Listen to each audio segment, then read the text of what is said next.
김경래 최강 시사.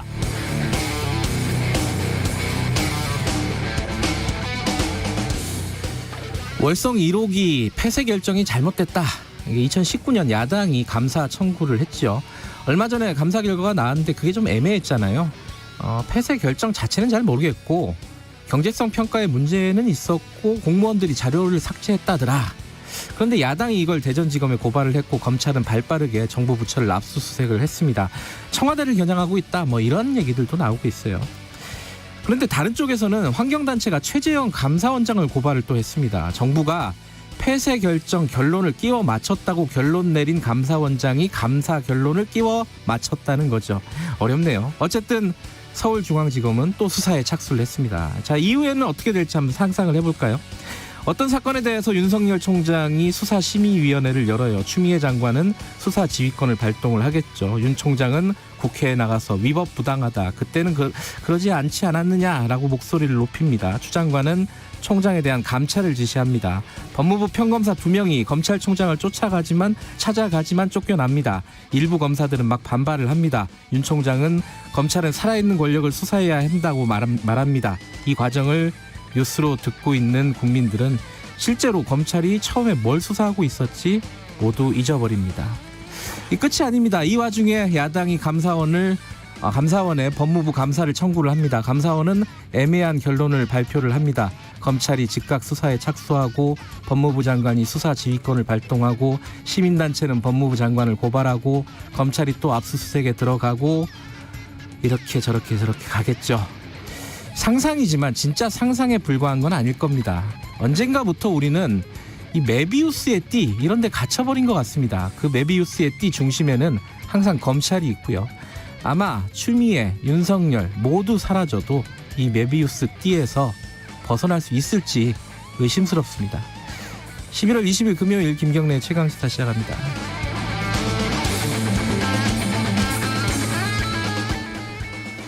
김경래 최강시사는 유튜브 라이브 열려 있습니다. 실시간 방송 보실 수 있고요. 문자 참여 기다립니다. 샵 9730으로 보내주시고요. 짧은 건 50원, 긴 건 100원. 스마트폰 콩 이용하셔도 좋습니다.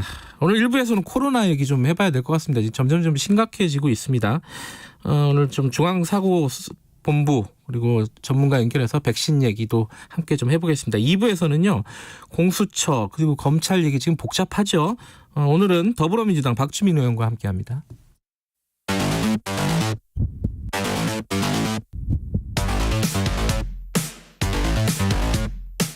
오늘 아침 가장 뜨거운 뉴스 언박싱. 예, 뉴스 언박싱 민노기 기자 나와 있습니다. 안녕하세요. 안녕하십니까. 어제 전세 관련된 대책이 발표가 됐는데 좀 말들이 많습니다. 그죠? 이게 제대로 된 대책이냐? 네. 좀 한번 살펴보죠. 일단 어떤 대책이 나왔는지 간단하게 정리를 좀 알기 쉽게 해보죠. 일단 석 달 이상 비어있는 전국 공공임대주택 있지 않습니까? 예. 3만 9천 호 정도 되는데요. 이게 내년 초 무주택 실수요자에게 전세로 공급을 하기로 했습니다. 네. 또 민간 건설사하고 매입 약정을 맺은 다세대 주택, 오피스텔과 같은 신축 건물을 공공임대로 공급을 하기로 했고요. 공공전세라는 새로운 유형의 임대주택도 내놓기로 했습니다. 그러니까 이런 방식으로 올해 연말부터 2022년까지 2년 동안 전국의 11만 4,100가구의 전세 위주 공공임대를 공급한다는 게 정부의 기본 방침입니다. 지금 보니까 아파트 매매 가격 상승률은 63주? 집값 상승률은 그렇죠. 네. 집값이죠. 집값 63주 상승을 했다 그러고 서울 전세 같은 경우는 73주? 네. 73주면 1년이 훌쩍 넘어가 버린 거죠. 내려가지 않았다는 얘기죠, 지금. 예. 네. 어쨌든 이런 상황에서 대책을 내놨는데 이건 단기 대책이에요. 그죠? 그렇습니다. 그러니까 아파트 대책이 없다고 좀 비판하는 쪽도 있는데 아파트 대책을 단기 대책으로 내놓을 수는 없겠죠. 쉽지 않죠. 예. 근데 이제 그래서 뭐 좀 논쟁적인 부분들이 좀 있습니다. 가장 눈에 띄는 부분은 어떤 부분입니까? 일단 공공임대주택 같은 경우에는 저소득층을 대상으로 월세 형태로 제공을 하는 그런 형식이었잖아요. 네. 근데 한시적으로 전세주택으로 전환을 했다는 점, 이게 좀 눈에 띄는 그런 대목입니다. 네. 왜냐하면 이들 공공임대 중에는 임대료 수준이 다소 높기 때문에 네. 임대료 낼 형편이 되는 입주자를 찾지 못해가지고요. 좋은 입지인데도 공실이 생긴 경우가 적지 않았거든요. 그래서 이걸 이제 활용하겠다라는 거고요. 네. 국토부가 올해 12월 소득 자산 기준을 아예 배제를 하고 무주택자를 대상으로 입주자를 모집한 다음에 예. 내년 2월 입주하도록 할 예정이라고 합니다. 근데 이게 보니까 임대 기간이 4년이 기본이고요. 예. 원할 경우에는 2년이 더 추가가 될 예정입니다. 물론 이제 이게 이제 저소득층에게 돌아갈 거를 그렇지 않은 사람들, 상대적으로 좀 넉넉한 사람들한테 돌아가게 되니까 결론적으로 그렇죠. 예. 결과적으로 그 부분에 대한 또 걱정들이 좀 있는 것 같고요. 시민단체들은 그 부분을 또 집중적으로 좀 비판을 하고 있습니다. 그리고 소형 이제 지금 좀 호텔이 좀 논란이 됐었잖아요. 네. 그게 이제 사실 일부인데 정책 그렇죠. 전체 정책에서 보면은 그럼 거기에 대한 것들은 어떤 게 좀 있죠? 그러니까 이게 전세난 해소에 이게 과연 해소할 수 있는가? 예. 그 비판이 나오는 그 지점인데요. 예. 지금 아파트 전세난이 수도권, 네. 서울 그리고 지역 같은 경우에도 대도시에서 이게 시작이 됐거든요. 네. 근데 지금 정부 이번 대책을 보면은 공급 물량이 낮은 소형, 그러니까 전용 한 40에서 50제곱미터가 대부분입니다. 그러니까 네. 공급 물량 대부분이 소형 공공임대 다세대 오피스텔이기 때문에 이 정도 물량 가지고 과연 전세난 대책이 해결이 될 수 있을 것인가라는 지금 우려가 나오고 있고요. 예. 그 일부 전문가들 같은 경우에는 너무 정부의 전세 대책이 공공임대 제공 쪽으로만 좀 지나치게 쏠리고 있다라는 점을 또 지적을 하고 있습니다. 영끌 대책이라고 하잖아요. 그렇죠. 다 그죠? 끌어모았다는 예. 거죠 지금.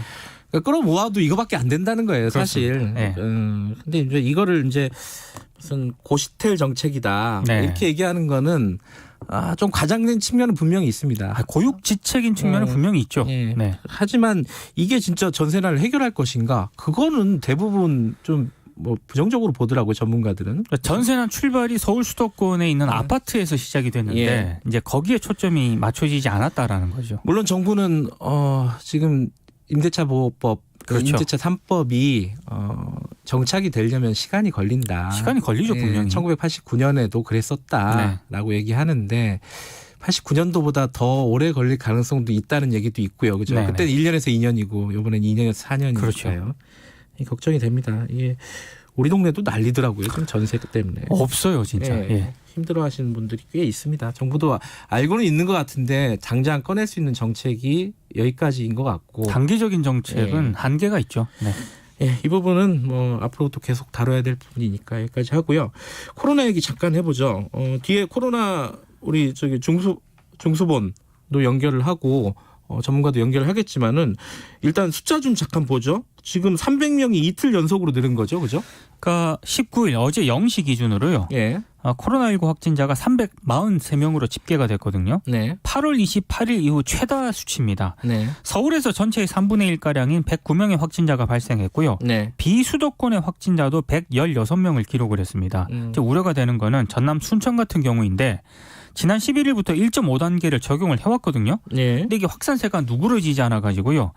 오늘 0시부터 다시 2단계로 상향을 하기로 했는데 이 새로운 그 사회적 거리두기가 재편이 된 이후에 2단계를 적용하는 지역은 순천이 처음입니다.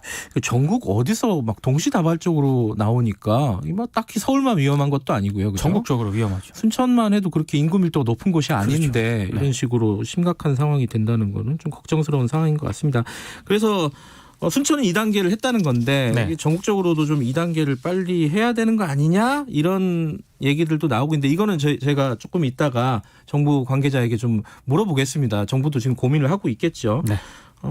수능 방역 대책에 대해서도 그때 좀 물어보죠. 검찰 얘기 잠깐 해볼까요? 검찰 얘기는 제가 오프닝에서도 얘기했는데 끝이 없습니다. 이게 도대체 언제 끝나는지 잘 모르겠는데 지금 검찰총장 상대로 법무부가 감찰을 하겠다고 했는데 이게 또 무산이 됐다고요, 어제? 그러니까 어제 무산이 됐고요. 예. 근데 법무부가 이 대면 조사를 다시 시도할 가능성도 있습니다. 네. 그러니까 법무부 입장은 이 수사나 비위 감찰에 대해서는 지위 고하를 막론하고 성역이 있을 수 없다. 네. 그래서 향후에도 법과 원칙에 따라 절차를 진행을 하겠다라고 입장을 밝혔거든요. 그러니까 다시 할 수도 있다는 그런 얘기입니다. 뭐 대검은 또 정반대죠. 법과 원칙을 지켜라는 거잖아요, 그죠? 그러니까 이게 어떤 사안으로 조사를 하는지 알리지도 않았다. 네. 이런 상황에서 대면 조사를 진행하는 거는 받아들일 수 없다는 게 대검의 입장입니다. 어떤 사안으로 조사를 진행하는지는 이제 다 알고는 있는 것 같은데 그렇죠. 이제 공식적으로 알려야죠. 예, 알리긴 알려야 되는데 그 안 알렸는지도 잘 모르겠어요. 이건 좀 나중에 사실관계는 좀 파악을 해봐야 될 것 같습니다. 얘기가 다르니까요. 예. 네. 그래서 결국은 이런 상황이 되면은 조사가 쉽지는 않을 것 같고, 네. 뭐 예를 들어 직무에서 배제한다든가 그 총장을 검찰총장을 뭐 이런 식으로 진행이 될 가능성도 있는 거 아니에요? 최악의 경우는. 그러니까 두 가지 가능성이 있는데요. 하나는 조사 불응 자체도 감찰 대상이거든요. 그러니까 만약에 지금 윤 총장이 지금처럼 조사를 계속 응하지 않으면은 네. 그거를 이제 구실로 삼아가지고 집행정지 명령을 추미애 장관이 할 가능성이 있다. 이 가능성이 하나 있고요. 또 하나는 실제로 만약에 징계를 할 경우에 예. 그렇게 되면은 법무부 검사징계위원회가 열려야 됩니다. 네. 여기서 최종 의결을 해야 되거든요. 근데 보통 검사징계위원회가 열리려면 검찰총장이 위원회에 징계를 청구를 해야 되는데 하나의 예외가 있습니다. 검찰총장이 징계 대상이면은 이건 법무부 장관이 또 청구를 할 수가 있거든요. 그럼 이 검찰징계위원회 구성 자체가 법무부 장관이 일단 들어가고요. 위원장으로. 네. 차관 그리고 법무부 장관이 지명한 검사 2명, 법무부 장관이 위촉한 외부인 3명 이렇게 7명으로 구성이 되어 있기 때문에 법무부 장관 쪽에 좀 유리한 그런 상황입니다. 끝이 없습니다, 사실. 그죠? 이게 언젠가 정리는 돼야 될 것 같은데 좀 빨리 돼야 되지 않을까 싶습니다. 이거는 2부에서 박주민 의원에게 좀 자세히 좀 물어보도록 하겠습니다. 요건 여기까지 하고 근데 지금 여러 가지 수사가 동시에 진행이 되고 있는데 네. 검찰총장과 관련된 수사도 좀 속도를 내고 있는 것 같아요. 그죠? 그러니까 그 윤석열 검찰총장의 윤모 전 용산 세무서장 사건 무마 의혹이 또 있거든요. 그러니까 이게 소윤이라고 하는 윤대진 검사의 형이잖아요, 그죠? 그렇죠. 윤 총장의 측근인 윤대진 사법연수원 부원장의 친형인데 예. 이 친형에 대한 그 수사에 서울중앙지검이 어제 인천 영종도의 한 골프장을 압수수색을 했는데요. 이 골프장이 이른바 그 친형의 사건 무마 의혹과 관련이 있는 그런 곳이라고 합니다. 그러니까 여기가 그 무슨 축산업자하고 그렇죠. 예. 골프를 쳤다는 데인데 이때 윤석열 총장이 같이 있었다는 의혹이 있었어요. 있었죠. 예. 근데 그 부분이 확인이 안 됐었는데 이번에 확인해 보겠다 뭐 이런 뜻인 것 같은데. 그래서 압수수색 이 자체를 또 윤석열 총장에 대한 압박이다 이렇게 해석하는 것도 있습니다. 예. 지금 현직이죠, 윤대진 검사는. 그죠? 그렇습니다. 사법연수원 부원장입니다. 알겠습니다. 뉴스 브리핑 여기까지 듣죠.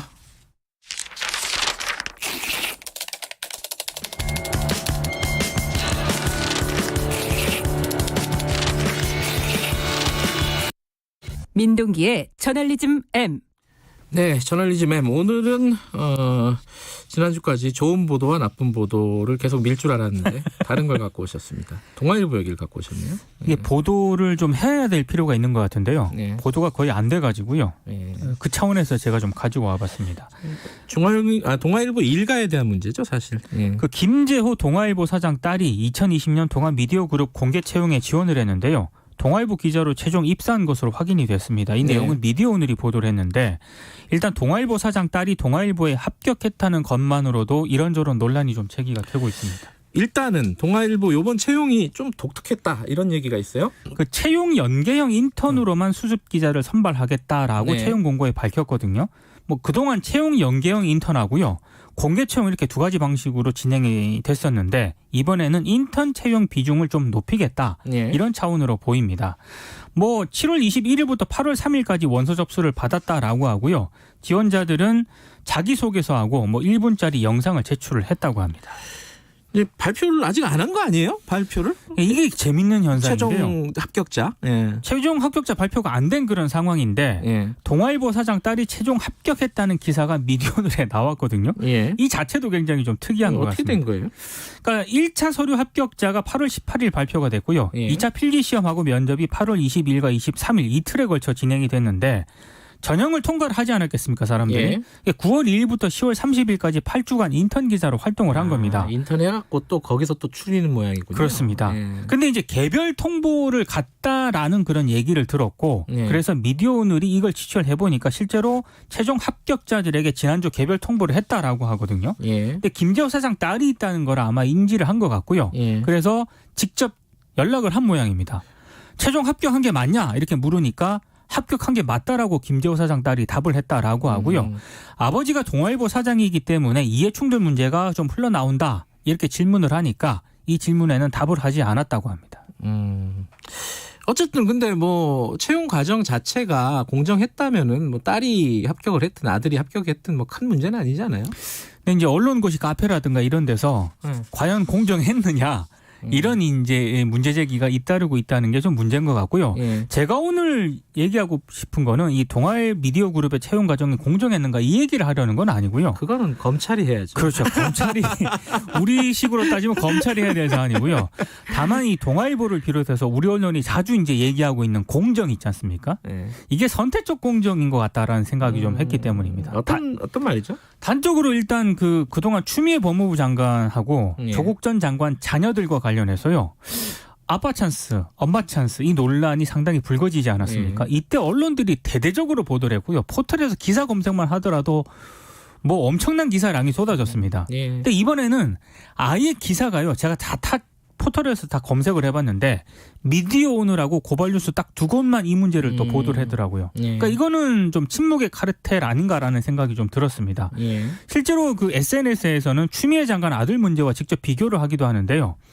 추 장관 아들은 대기업에서 인턴한 거 있지 않습니까? 예. 이걸 가지고도 언론들이 굉장히 난리를 피웠는데 어떻게 이 문제는 이렇게 다들 침묵하느냐라는 그런 비판이 나오고 있습니다.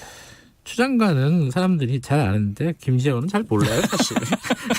그럴 수도 있어요.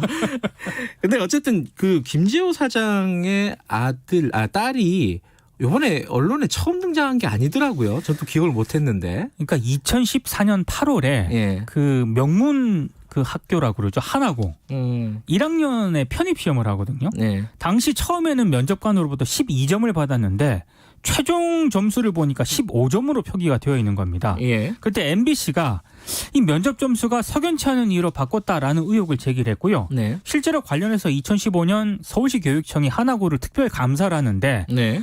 당시 김재호 사장 딸이 응시한 편입 전형에서 면접 점수가 15건이나 잘못 입력이 됐다라고 했고 그래서 하나고 교감하고 교장 등에 대한 징계 요구와 함께 이들을 검찰에 고발을 한 사건이 있었습니다. 여기도 또 검찰이 또 실제로 등장하는군요. 예. 예. 그 검찰이 어떻게 했어요, 그래서? 이게 지금 그게 논란인데요. 예. 검찰이 그 1년 만에 하나고 관계자 전원을 불기소 처분을 하거든요. 또 수사가 1년 걸렸습니까? 근데 그 이유가 이상합니다. 점수가 조작이 됐더라도 합격자가 바뀔 상황이 아니었다.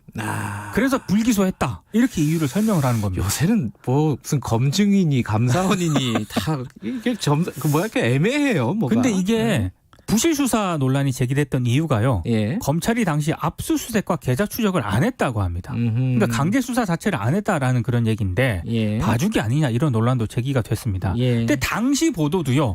MBC 등을 제외하고는 역시 거의 보도가 제대로 안 됐고요. 전교조에서 이걸 비판을 했는데도 불구하고 제대로 보도를 한 언론이 거의 없었습니다. 이번에 문제가 됐던 김재호 사장 딸도 있지만 김재호 사장 자체도 동아일보에 특별 채용으로 들어갔죠, 예전에. 95년에 기자직으로 입사를 했는데 특별 채용으로 입사를 했고요. 예. 사회부 6개월 거치고 3년 동안 기자 생활을 했습니다만 이후에 경영 파트로 옮겨서 지금 동아일보 대표이사가 됐거든요. 언론고시 카페 등에서는 김재호 사장 딸도 결국에는 비슷한 전철을 밟은 것 밟지 않겠느냐 이런 얘기가 나오고 있다고 합니다. 예.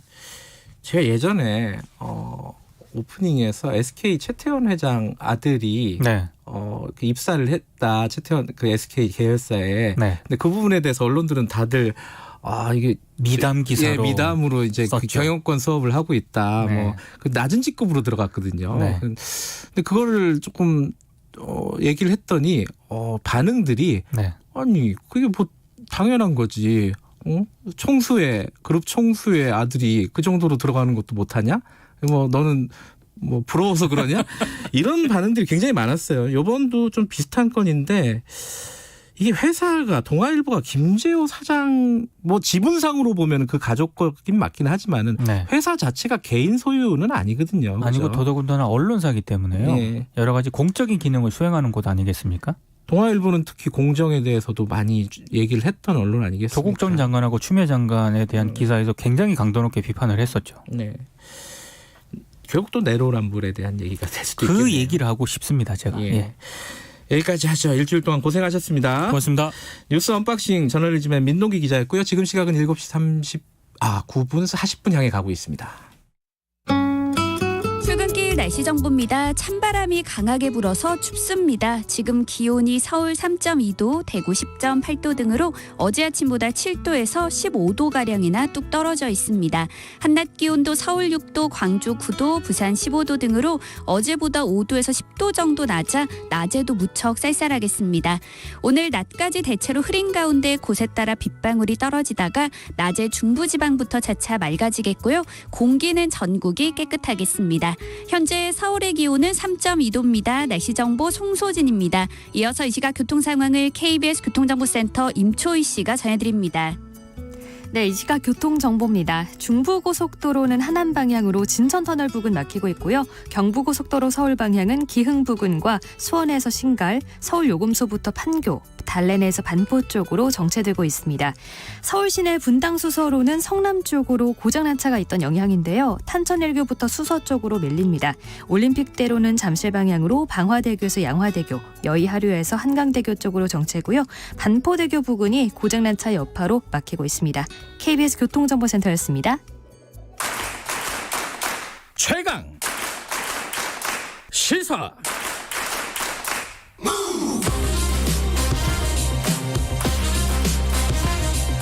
지금 여러분께서는 김경래 기자의 최강 시사를 듣고 계십니다.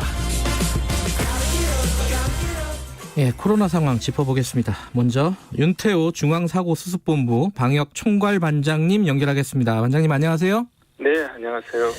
지금 어제자로 나온 게 확진자가 하루 만에 343명 늘었다는 거잖아요. 네. 그죠? 네. 근데 이제 1.5단계로 상향하고 나서 뭐 시민들 네. 반응이라든가 지금 어떻습니까? 지금 상황이 뭐랄까 그 방역 당국에서 생각한 대로 좀 잡혀갈 수 있는 분위기가 있습니까? 물론 평가하긴 이르지만 지금 상황은 어때요? 네, 지금 지난주 수요일부터 지금 국내 발생자가 꾸준하게 지금 증가하고 있고 네. 예전에는 보통 등락을 반복하면서 진행이 되었었는데 네. 지난 한 열흘간은 계속 이제 증가하고 있어서 저희들도 1.5단계로 격상하게 된 가장 큰 이유도 이제 그런 부분이고요. 네. 지금 이제 1.5단계 수준에서 유지가 될 수 있는 것을 최대한으로 목표로 삼고 있습니다만은 네. 여러 이제 일상생활 공간에서의 감염이 워낙 이제 많아서 예. 이런 부분들이 저희들이 예의주시하고 있습니다. 네. 근데 이제 사람들의 관심 중에 하나는 2단계로 격상이 1.5단계를 좀 지켜보긴 봐야 되잖아요. 근데 네. 그걸 2주 정도 봐야 된다면서요. 꼭 그런 것은 아닙니다. 그래요? 네. 그러면은 네. 상황이 심각하면은 2단계로 바로 올라갈 수도 있는 건가요? 네, 상황이 계속해서 꺾이지 않고 계속해서 증가하는 양상들을 보이게 되면 예. 2단계도 검토를 해야 할 수밖에 없는 그런 상황일 것 같습니다. 그 요건 2단계로 올라가는 요건이라는 게 그 네. 확진자 수가 가장 중요한 건가요? 지금 저희가 2단계까지는 네.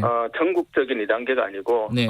권역별 2단계입니다. 예. 그래서 지금 발생하는 양상이 지역마다 좀 차이가 있기 때문에 네. 수도권을 예로 들면 수도권의 200명 확진자 수가 가장 중요한 지표가 될 것이고요. 네. 그다음에 감염 확산 정도를 볼 수 있는 감염 재생산 지수라든지 네.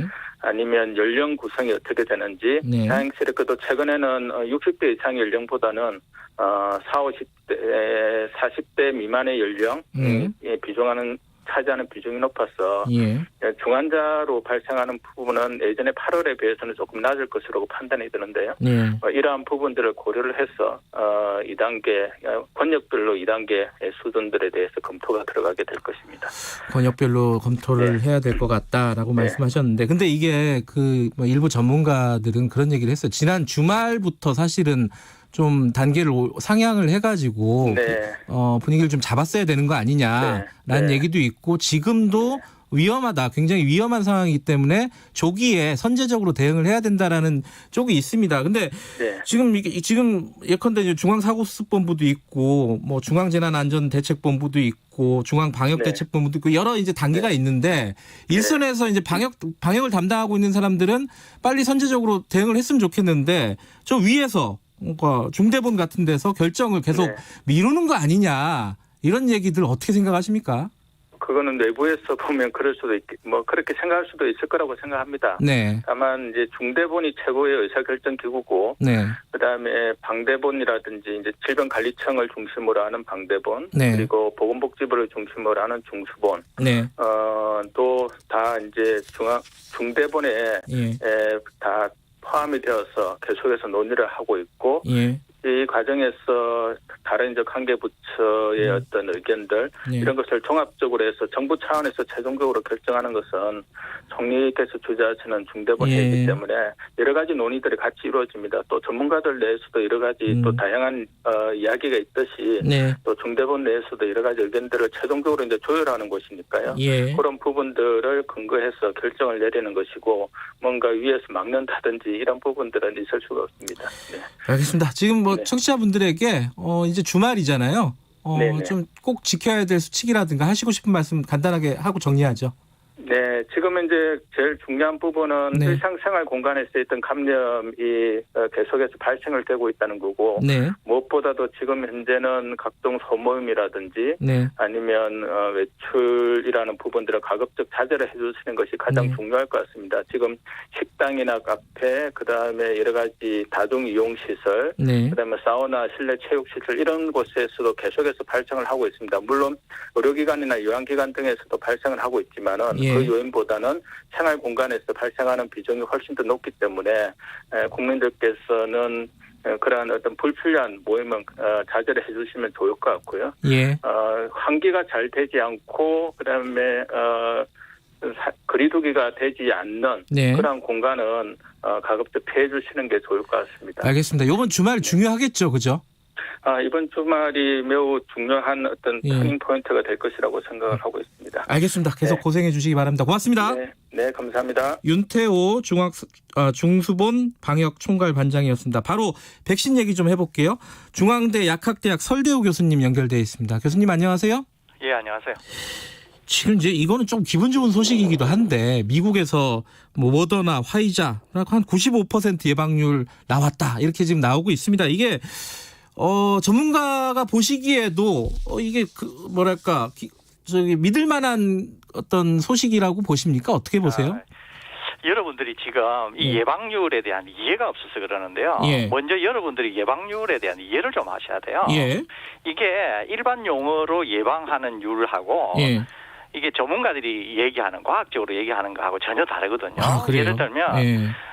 왼손 오른손이 있다 그래 봐봐요. 예. 그러면 왼손에는 가짜약을 맞힌 거예요. 15,000명. 이 모더나에 대해서 얘기하면 가짜약 왼손은 15,000명을 가짜약을 맞췄어요. 예. 그다음에 오른손 쪽에는 백신을 15,000명을 맞췄거든요. 예.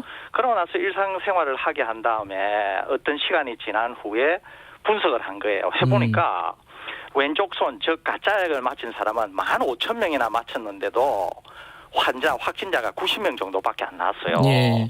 사실 얼마 안 나온 거죠. 네. 백신을 안 맞았음에도 불구하고 90명 나왔어요. 그런데 몇 명을 맞췄는가 중요한 게 아니라 90명이 중요한 거예요. 90명이 예. 나온 거예요. 일단 백신을 안 맞은 데서는.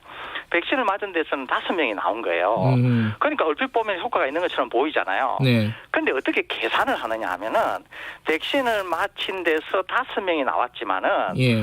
아까 안 맞힌 것처럼 90명으로 키를 맞추는 거예요. 예. 키를 맞춘 다음에 5명을 제외한 85명이 예. 백신을 맞아서 환자가 안 나온 거라고 무조건 계산을 해요, 그냥. 그러니까 마스크를 껴서 감염이 안 될 수도 있고 집콕을 해서 감염이 안 될 수도 있고 여러 가지 이유 때문에 감염이 안 될 수도 있지만 예. 백신 효능을 계산할 때는 어떻게 계산하느냐 하면은 무조건 백신을 맞았는데 백신을 안 맞은 거하고 비교해서 덜 나온 사람은 백신의 효과다. 그냥 이렇게 계산을 하는 거예요. 그게 90% 나왔다, 95% 나왔다는 거거든요. 예. 그러니까 일반 국민분들이 생각할 때 무슨 이런 계산이 있나 이렇게 생각하겠지만 예. 그렇게 생각하는 것과 관계없이 백신 효능을 그렇게 그냥 계산한다는 거예요. 그러니까 생각할 건 굉장히 많겠죠, 이게? 그러니까 뭐 이거를 맞는다고 해서 내가 코로나에 안 걸릴 확률이 95%다. 이건 아니라는 거네요. 그죠? 그렇죠. 그러니까 일반 용어의 95%, 90% 예. 백신 효능을 계산하는 것과는 완전히 다른 개념이기 때문에 예. 95%다. 그러면 100명이 백신을 맞으면 5명만 걸리고 95명은 보호된다. 이런 개념이 아니라는 예. 거예요. 그러니까 너무 환상을 가질 필요는 없다. 이런 말씀으로. 그러니까 백신을 계산하는 방식이 그런 거지. 네. 정말 현장에서 그럴 거다라고 하는 개념은 전혀 아니라는 거예요. 거기에 대한 오해를 안 하셨으면 좋겠습니다. 근데 어쨌든 지금 미국에서는 화이자 같은 경우에 곧 이제 긴급 사용을 해가지고 일부 맞춘다는 거 아니에요, 그죠? 미국 국민들에게? 그러니까 이제 거기는 예. 지금 막다른 골목에 있는 거잖아요. 미국, 영국, 프랑스 그런 거잖아요. 예, 예. 그러니까 긴급 승인을 하겠다는 건데 긴급 승인을 한다 그래서 이게 올바른 백신이다, 올바른 약이다 이렇게 볼 수는 없거든요. 왜 그러냐면은 트럼프 대통령이 하이드록스클로로킨이라고 예. 말라리아 치료제에 대해서 신이 내린 거다 이러면서 뭐 복용해야 된다 이랬는데도 예. 정말 써보니까 효과가 없었잖아요. 예. 그래서 긴급 승인을 했다가 긴급 승인이 취소가 됐거든요. 마찬가지로 급하니까 긴급 승인은 내주겠지만 네. 그것이 정말 현장에서 그만한 효과를 낼 건가 하는 것은 방금 계산상의 문제도 있고 네. 막상 썼을 때 어떨까? 그건 아무도 모르는 거예요 지금. 그렇기 때문에 갈 길은 상당히 먼 거예요. 그래서 백신을 보통 10년씩 개발하고 하는 이유가 아하. 그런 것들 때문에 안전한지 효과가 있는지 정말 90%라고 하면 90%의 사람에게 효과가 있는지 이런 거를 10년 15년에 걸쳐서 보는 거거든요. 그런데 지금 막다른 골목에 지금 몰려 있으니까 그런 게 전혀 없이 지금 긴급 승인을 하겠다는 거죠. 그럼 우리 같은 경우는 일단 미국이 뭐 그렇게 긴급 승인해서 접종하는 것들을 양상을 계속 지켜볼 거 아닙니까, 그죠? 예. 그리고 지금 해외 백신 제조업체들이랑 지금 계약을 하려고 하고 있고, 그럼 우리는 좀 안전한 상황에서 백신을 맞을 수 있는 시점이 언제쯤일까? 이게 중요한 거 아니겠어요? 저는 우리 정부가 굉장히 잘하고 있다고 보는데요. 우리 정부는 지금 내년 말 정도에 되어서 네. 의료진이나 고위험군에게 마칠 일정을 생각하고 있거든요. 네. 그러니까 우리 정부는 뭐냐면은 좋다 이게 빨리 개발이 되어서 다른 네. 나라 급한 나라들은 먼저 맞아라. 그러면 우리는 그 결과를 보고 효과는 괜찮은지 안전은 한지 그다음에 정말 통제는 되는지 이런 걸 보고 네. 우리에게 제일 맞는 거를 수입해서 국민들에게 안전하게 마치겠다. 왜 그러느냐? 우리는 지금 상황에서 충분히 지금의 수준으로도 통제가 어느 정도 가능하다는 거예요. 예. 그러니까 우리는 막다른 골목에 몰려 있지 않기 때문에 우리는 쓸 수 있는 카드가 많다는 거죠. 그렇기 때문에 일부 전문가들이 우려하는 것처럼 우리도 뭐 다른 나라처럼 뭐 백신을 도입해야 되는 거 아니냐? 전혀 저는 그럴 필요 없다고 지금은 그럴 생각해요. 상황이 아니다. 그럴 상황도 아니지만 그런다고 해서 내일 모레 우리가 백신을 맞을 수도 없어요. 그렇기 때문에 국가별로 승인도 나야 되고 전 세계가 충분히 안전하다고 하는 인식도 있어야 되고 하기 때문에 우리는 아마 지금 정부가 생각하는 그런 일정에 따라서 맞춰질 것으로 생각되고 일반 국민들에게는 2022년 3월 정도 되면 아마 일반 국민에게 일부 접종이 시작되지 않을까 이렇게 예상이 됩니다. 내년도 아니고 내후년 봄 정도를 지금 생각하시고 계시는군요. 그리고 그 말씀하신 대로 너무 서두를 필요 없다. 지금 상황에서. 예. 이거는 뭐 여러분들이 조금 많이 좀 이해를 해 주셔야 될 부분이 있는 것 같네요. 알겠습니다. 오늘 말씀 감사합니다. 네. 중앙대 약학대학 설대우 교수님이었습니다. 너무 급하게 생각할 필요 없다고 하십니다. 예, 뭐 여러 가지 의견들이 있겠지만 저희들이 계속 이 얘기들은 좀 다뤄보도록 하겠습니다. 자, 1부 여기까지 하고요. 잠시 후 2부에서는 더불어민주당 박주민 의원과 함께 검찰 얘기, 공수처 얘기 복잡하죠. 이것 좀 해보겠습니다. 잠시 후 8시에 돌아옵니다.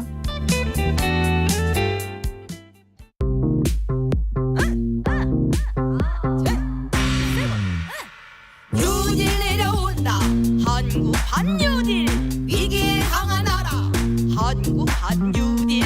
경제 살리는 뉴딜. 환경 지키는 뉴딜. 사람 키우고 지역 키우는 한국 한뉴딜.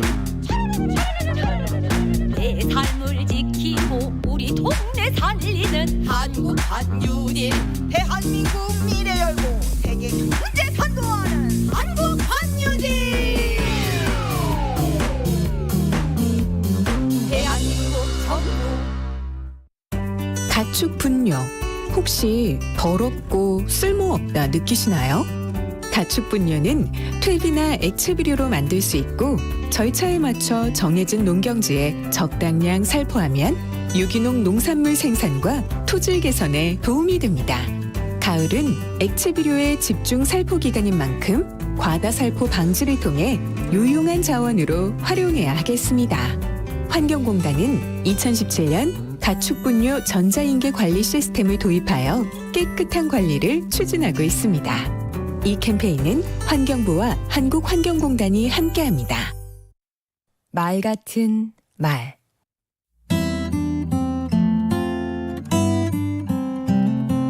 안녕하세요. 강원국입니다. 저는 하루 걸러 한 번씩은 사과합니다. 아내에게요. 그런데 대부분 성공적이지 않습니다. 이유가 뭘까요? 첫째, 사과를 남발했습니다. 남발하다 보니 사과가 진심으로 느껴지지 않고 상황을 모면하기 위한 수단으로 비춰진 것입니다. 물론 사과는 그때그때 즉시 하는 게 좋습니다. 하지만 미안하다 해놓고 같은 잘못을 반복해서 똑같은 사과를 너무 많이 자주 하면 진정성을 의심받게 되지요. 사과하는 요령을 다룬 책들을 보니 그 밖에도 내가 잘못한 게 한둘이 아니었습니다. 저는 사과하면서도 한편으로는 서운한 경우가 많았습니다. 제가 100% 잘못한 건 아니거든요. 좋은 의도로 한 일인데 결과가 좋지 않았던 적도 있고요. 그런데도 내 잘못이라고 사과하는 건 억울했습니다. 그 억울한 마음이 표정으로 드러났던가 봅니다. 또 사과하는 이유가 아내를 위해서가 아니었습니다. 나를 위해서였습니다. 혼나는 게 무섭고 불편한 관계가 불편했기 때문입니다. 자책하고 후회함으로써 내가 편해지고 싶었습니다.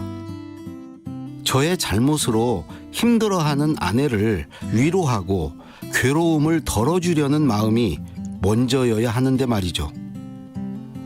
사과하고 난 이유도 문제였습니다. 내가 양보하고 물러섰으니 이제는 아내가 나를 배려할 차례라고 생각했습니다. 아내는 저를 완전히 용서하지 않았는데도 말입니다.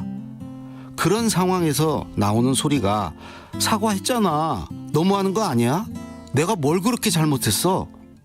그런 말이었습니다. 사과를 받아줘서 고마워 라고 했으면 깨끗이 끝날 일이었는데 그걸 몰랐습니다. 아내에게 물었습니다. 제가 하는 사과가 왜 마음에 들지 않느냐고요.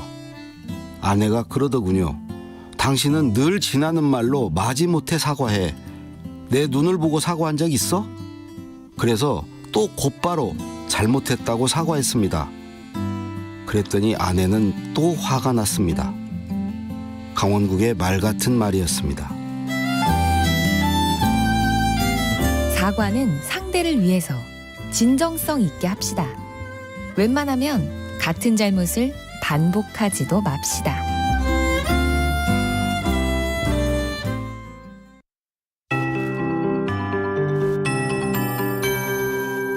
KBS 58분 날씨. 따뜻한 외투를 꼭 걸치고 나가시기 바랍니다. 밤사이 북서쪽에서 밀려내려온 찬 공기 때문에 어제 아침보다 10도에서 15도 정도 기온이 크게 떨어졌습니다. 지금 철원이 1.4도, 서울 3.2도, 대구 10.8도 등을 보이고 있고요. 바람이 강하게 불어 체감 온도는 기온보다 3, 4도가량 더 낮아서 중북부 지방을 중심으로 0도 안팎으로 느껴지고 있는 상태입니다. 낮 기온도 크게 오르지 못하겠습니다. 서울 6도, 대전, 광주 9도, 강릉 12도, 부산 15도 등으로 어제보다 5도에서 10도 정도 낮아서 낮에도 무척 쌀쌀하겠고요. 아침과 낮의 기온 차이가 거의 없는 지역도 있겠습니다. 현재 전국이 흐리고 중부지방과 전북 지역에는 빗방울이 떨어지고 있습니다. 낮까지는 곳곳에 빗방울이 떨어지겠고 이후 차차 구름이 걷히면서 하늘이 맑아지겠습니다. 공기는 종일 깨끗하겠습니다. 지금 강원 산지에는 강풍주의보가 내려져 있고 그 밖에 전국도 오늘 바람이 다소 강하게 불겠습니다. 토요일인 내일은 전국이 대체로 맑겠지만 아침 기온이 오늘보다 더 떨어져 철원 영하 5도, 안동 영하 2도, 서울 영상 1도 등을 보일 전망입니다. 현재 서울의 기온은 3.2도, 습도는 70%입니다. KBS 58분 날씨 송소진입니다.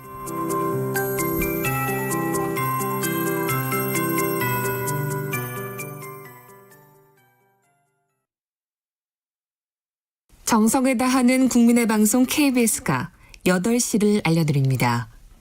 AM 711kHz, FM 97.3MHz, KBS 1라디오입니다. HLKA.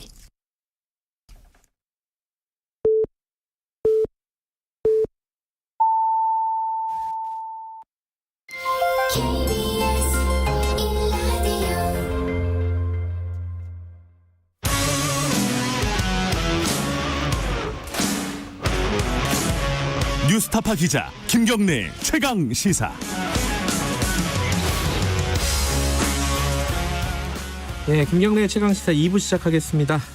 말씀드린 대로 더불어민주당 박주민 의원과 함께 공수처 얘기도 좀 해야 되고요. 지금 추천이 불발돼가지고 공수처장 추천이요. 지금 법안을 개정하는 거 아니냐. 지금 여당은 지금 개정을 하겠다는 거고요. 야당은 이거는 뭐 깡패짓이다 뭐 이러고 있고. 그러니까 국회가 지금 그러고 있고, 검찰 관련해서는 지금 추미애 장관, 그러니까 법무부가 검찰총장을 이제 감찰하겠다. 이래가지고 거기도 또 지금 전운이 감돌고 있고, 국회도 검찰도 다들 힘듭니다 지금. 중대재해기업처벌법 요 얘기도 좀 여쭤볼 게 좀 있고, 서울시장 얘기도 여쭤볼 거 있고, 다 할 수 있을란가 모르겠네요. 박주민 의원님 나와 계십니다. 안녕하세요. 네, 안녕하십니까. 뭐부터 할까요? 공수처 얘기부터 잠깐 여쭤보면은 일단 뭐 추천 시한은 끝난 거고, 그죠? 그 추천위원회는 사실상 이제 중단이 된 거죠. 네. 또 종료가 됐다고 보면 될 거고. 그러면 이제 법안을 개정하는 방법밖에 없는 거잖아요. 여당 입장에서는. 아니면 이제 추천위를 다시 구성할 수도 있는 건가? 어떻게 되는 거예요 지금? 뭐 추천위를 재구성한다 또는 추천위를 그대로 둔 상태에서 각자가 자기가 생각하는 후보군을 다시 물망에 올린다. 다시 여러 가지 방법이 있을 수는 있겠습니다. 그런데 제가 이제 전해 들은 얘기로는 야당 쪽 추천위원회 입장은 본인들이 추천한 사람들 외에는 전혀 가능성이 없는 것처럼 태도를 보였다는 거예요. 이번에 이제 2명 추천한 그 사람들 말고는. 그래서 그러면 사실상 이제 안 되는 거지 않습니까? 뭐 이 얘기는 저도 전해 들은 거라서 좀 더 정확히 확인해 봐야 되겠지만요. 그러면 이제 남은 카드는 법 개정 카드밖에 없다. 이렇게 되는 것 같습니다. 이게 좀 쉬운 얘기로 그냥 그러면은 야당 측 추천 쪽 그 인사들 괜찮은 사람 있으면은 그냥 대승적으로 그 사람들 하게끔 해서, 그러면 더 막 공정성이 담보되고 그림 좋아지는 거 아니에요? 그렇게는 안 되는 거예요? 보세요. 뭐 추천위원회 내부에서 어떤 논의가 이루어졌고 구체적으로 이런 것들은 뭐 밖으로도 안 알려져 있고 저도 잘 모릅니다.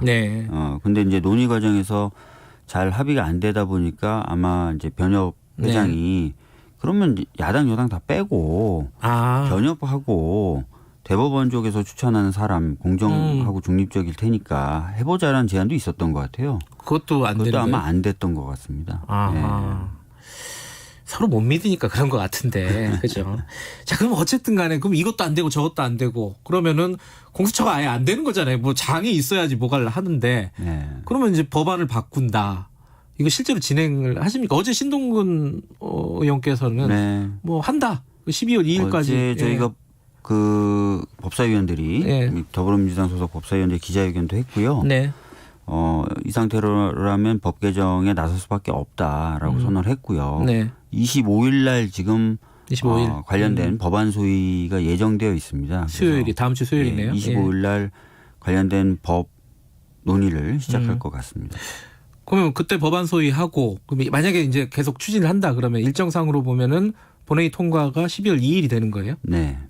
그러면은 연내 출범이 가능하게 되는 겁니까?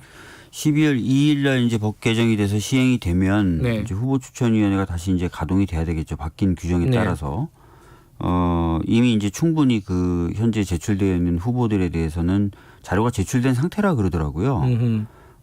그래서 뭐 추천위원들의 후일담 좀 들어보니까 생각보다 자료들 다 많이 내더라. 그래서 어느 정도 자료 제출과 검증이 끝났기 때문에 새로 가동될 경우에는 그 시간을 좀 줄일 수 있지 않을까라는 생각들을 가지고 있더라고요. 그러면 이제 만약에 법이 개정되면 그게 법이 개정된다는 게 7명 중에 지금 6명이 찬성해야지 되는 건데 그걸 5명으로 바꾼다는 거 아니에요. 쉽게 말하면은. 그런 식이 되겠죠. 예. 근데 그렇게 되면은 지금 추천위원들을 다시 모아가지고 그러면 다시 거기서 논의를 해야 되는 거잖아요. 네. 그럼 야당은 당연히 거기 협조 안 할 거 아닙니까?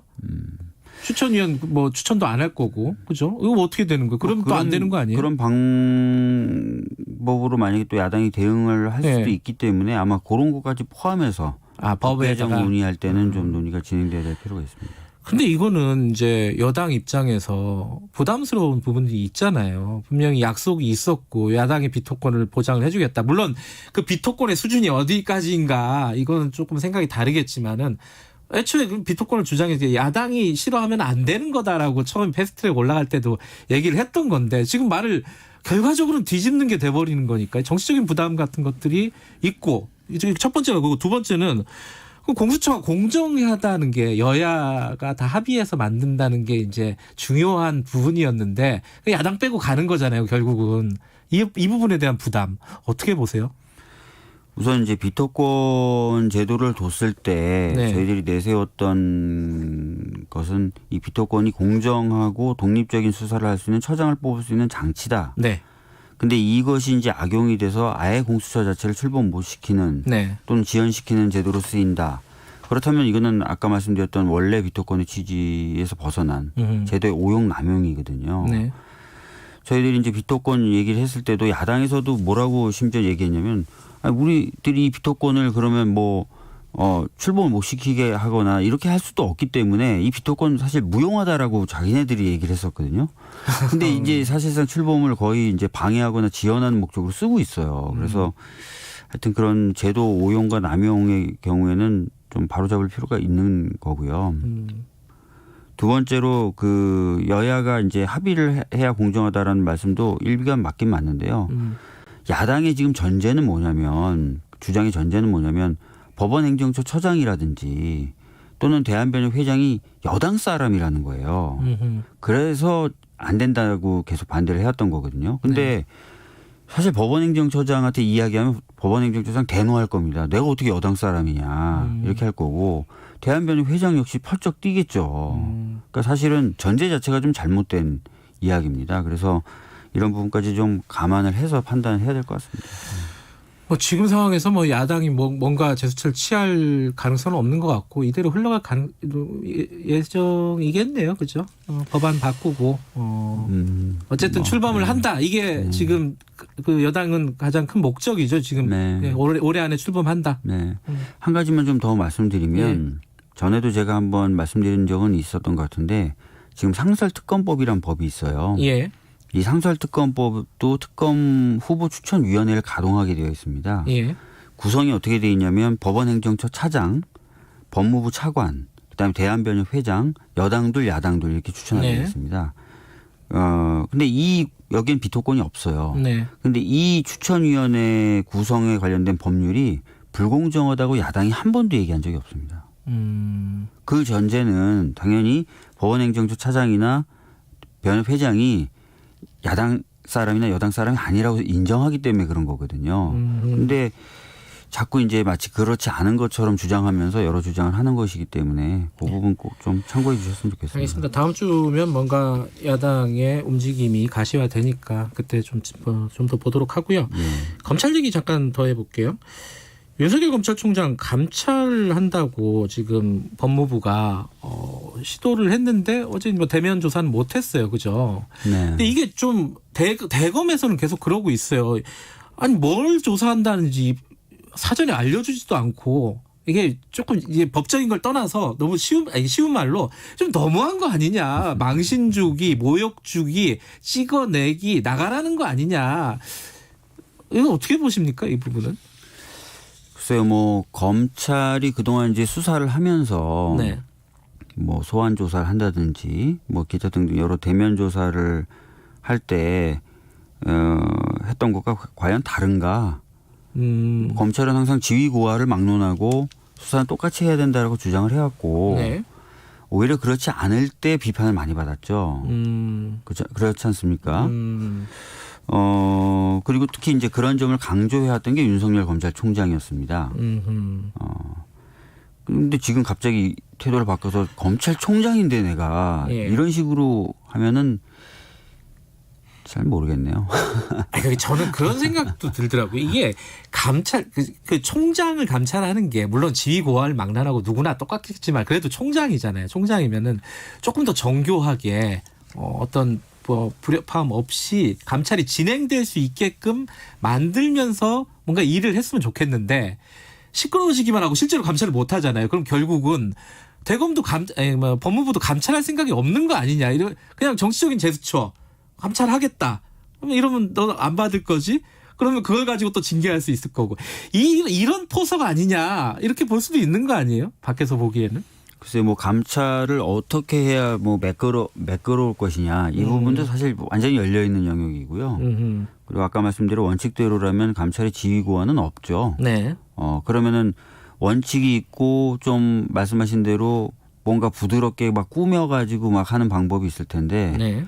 굳이 후제를 선택해야만 되느냐 이런 부분에 대해서도 좀 고민이 필요합니다. 네. 그럼 지금 상황에서 윤석열 총장은 그냥 감찰을 받는 순간 사실 직무에서 배제되는 거잖아요. 그죠? 감찰을 받는 영역이 있고 역할이 있고 그 부분이 있는 거지 않습니까? 근데 그 부분에 대해서는 거의 대부분 수사지휘를 통해서 지금 이미 뒤에 빠져 있으라고 한 거죠. 예를 들어서 뭐 장모나 처에 관련된 사건 당연히 뭐 검사 윤리 강령에 따라서 뒤에 빠져 있어야 되는데 아무 조치도 안 해서 뒤에 빠져 있으라고 수사지휘를 받은 거고요. 뭐 그런 부분에 있어서야 뭐 당연히 빠져 있는 거니까요. 근데 그 검찰의 수장이 법무부에 감찰을 받게 되는 순간 이게 제대로 된 업무 수행, 직무 수행을 할 수 있겠느냐. 그래서 사실 나가라는 뜻 아니냐. 이렇게 받아들이는 거잖아요. 대검 입장은. 아니 수사지를 통해서 일정 부분 이미 뭐 그 사건에서는 뒤에 물러나 있어도 지금 잘 하고 계시고 심지어 뭐 정치하겠다는 말씀까지 하시면서 뭐 하겠다고는 안 했죠. 뭐. 그냥 열어놨지 뭐 하겠다고는 안 했죠. 뭐 그런 것까지 막 그렇게 고민해 주실 필요는 없을 것 같습니다. 그러면 지금 최선의 방법은 감찰을 떳떳하게 받아라 이런 뜻이세요? 지금 박주민 의원께서는? 그러면 감찰을 안 받으면 어떻게 되는 겁니까? 안 받으면 뭐 징계하겠죠 아마? 법무부에서 그죠? 그래서 감찰이 필요한 부분은 감찰을 받는 것이 좀 맞다고 생각을 하고요. 네. 그래서 아마 그런 절차로 조정이 돼서 감찰이 진행될 거라고 봅니다. 만약에 안 되면은 저는 안 될 가능성도 일부 있다고 보는데 그러면은 지금까지 이제 수사지휘가 이루어졌었던 과정을 보면은 이제 윤석열 총장이 어떤 입장을 내세우다가도 결국은 수사지휘를 다 수용하는 형식으로 갔거든요. 그런 식으로 가지 않을까 싶습니다. 지금 감찰을 하겠다는 내용을 잠깐 보면은 뭐 라임 옵티머스도 있고 뭐 언론 사주들 만난 거 중앙지검 시절에 라임 옵티머스는 조금 더 이제 들여다봐야 될 부분이 있는 것 같은데 언론 사주들을 만난 것이 사실이라면은 지금 상황에서 뭐 사실 가능성이 높은 것 같은데 부인을 안 했죠. 부인이. 사실이라면 그거는 예를 들어 징계 사유가 된다고 보세요? 검찰총장으로서. 아시다시피 지금 그 검사들의 행동 윤리 강령을 보면 사건 관계자인가 회합하면 안 되게 돼 있습니다. 근데 그 당시 이제 서울중앙지검장 시절이었죠. 양쪽 언론사와 관련된 사건이 다수 서울중앙지검에 있었습니다. 하나는 중앙이고 하나는 조선이죠. 그렇죠? 그렇기 때문에 만나면 안 되는 거였죠. 그래서 이제 국정감사장에서 제가 질문했을 때도 만났다는 사실 부인은 못하면서 반박으로 그 당시 뭐 사건이나 이런 게 있었냐라고 오히려 저한테 되물었고 제가 이렇게 보여주자 이제 대답을 못하는 모습이 잠깐 이제 나왔었지 않습니까? 그럼 이제 원칙대로 이제 판단해야 될 부분이 있는 거죠. 어쨌든 지금 되게 시끄러운 지 오래됐어요. 윤석열 총장하고 추미애 법무부 장관하고 누가 잘했든 잘못했든 어쨌든 피곤한 것 같아요. 어느 쪽을 지지하든 간에. 지지 안 한 사람들이 꽤 있을 텐데 그 사람들은 더 피곤하겠죠. 이거 어떻게 좀 해결될 방법이 없으니까 계속 이 상태로 한 명 나갈 때까지 계속 가는 겁니까? 이 지금 최근에 벌어지고 있는 일들에 대해서 굉장히 이제 그 혼란 또는 소란, 뭐 피곤 이렇게 표현하시는 분들이 있어요. 과거에 없었던 일이기 때문에 그렇기도 하고요. 근데 과거에 왜 없었냐 보면은 사실은 청와대 민정수석부터 시작해서 법무부 장관, 검찰총장이 사실 한 식구였죠. 네. 완전히 같이 한 몸처럼 움직였었고 뭐 내부적 분란이나 이런 소란이 있을 필요가 없었죠. 네. 지금은 이제 사실은 그런 것과 굉장히 많이 다른 문화와 분위기 네. 또 시스템이 가동되고 있는 겁니다. 검찰 식구가 아닌 법무부 장관 또 검찰 출신이 아닌 민정수석. 그래서 뭐 물밑에서의 지시나 이런 건 없고 꼭 지시를 해야 될 경우에는 공개적으로 공식적으로 법에 따라서 이루어지고 있습니다. 근데 이제 이런 지시에 대해서 이제 검찰이 이제 잘 수용을 안 하는 부분이 있는 것이죠. 그러면서 이제 여러 가지 그 시끄러운 소리가 나고 있는 것인데요. 어쩌면 어느 정도 필요한 과정 아닐까? 이렇게도 지금 볼 수 있을 것 같습니다. 알겠습니다. 그 얘기 하나만 더 여쭤볼게요. 그 중대재해기업처벌법. 네. 요게 지금 지금 많이 뉴스에 나와서 아시겠지만은 정의당이 지금 적극적으로 추진하고 있고 민주당에서는 산업안전보건법하고 중대재해기업처벌법이 지금 동시에 올라가 있고 이 중대재해기업처벌법은 박주민 의원께서 발의하신 겁니다. 그런데 정의당하고 저희들이 어제 인터뷰를 했었는데 여기에는 유예 기간이 4년 들어가 있어요. 그 네. 50인 미만 사업장. 근데 50인 미만에 훨씬 더 많은 사람들이 많은 노동자가 지금 사망하고 있다는 거예요. 4년 동안 유예 기간 주면 어떡할 거냐 이 사람들. 여기에 대해서 좀 말씀 듣고 다른 얘기 좀 해볼게요. 예, 이 4년 유예 기간을 둔 것은 저희가 어떤 기업의 입장을 듣거나 그러진 않았고요. 네.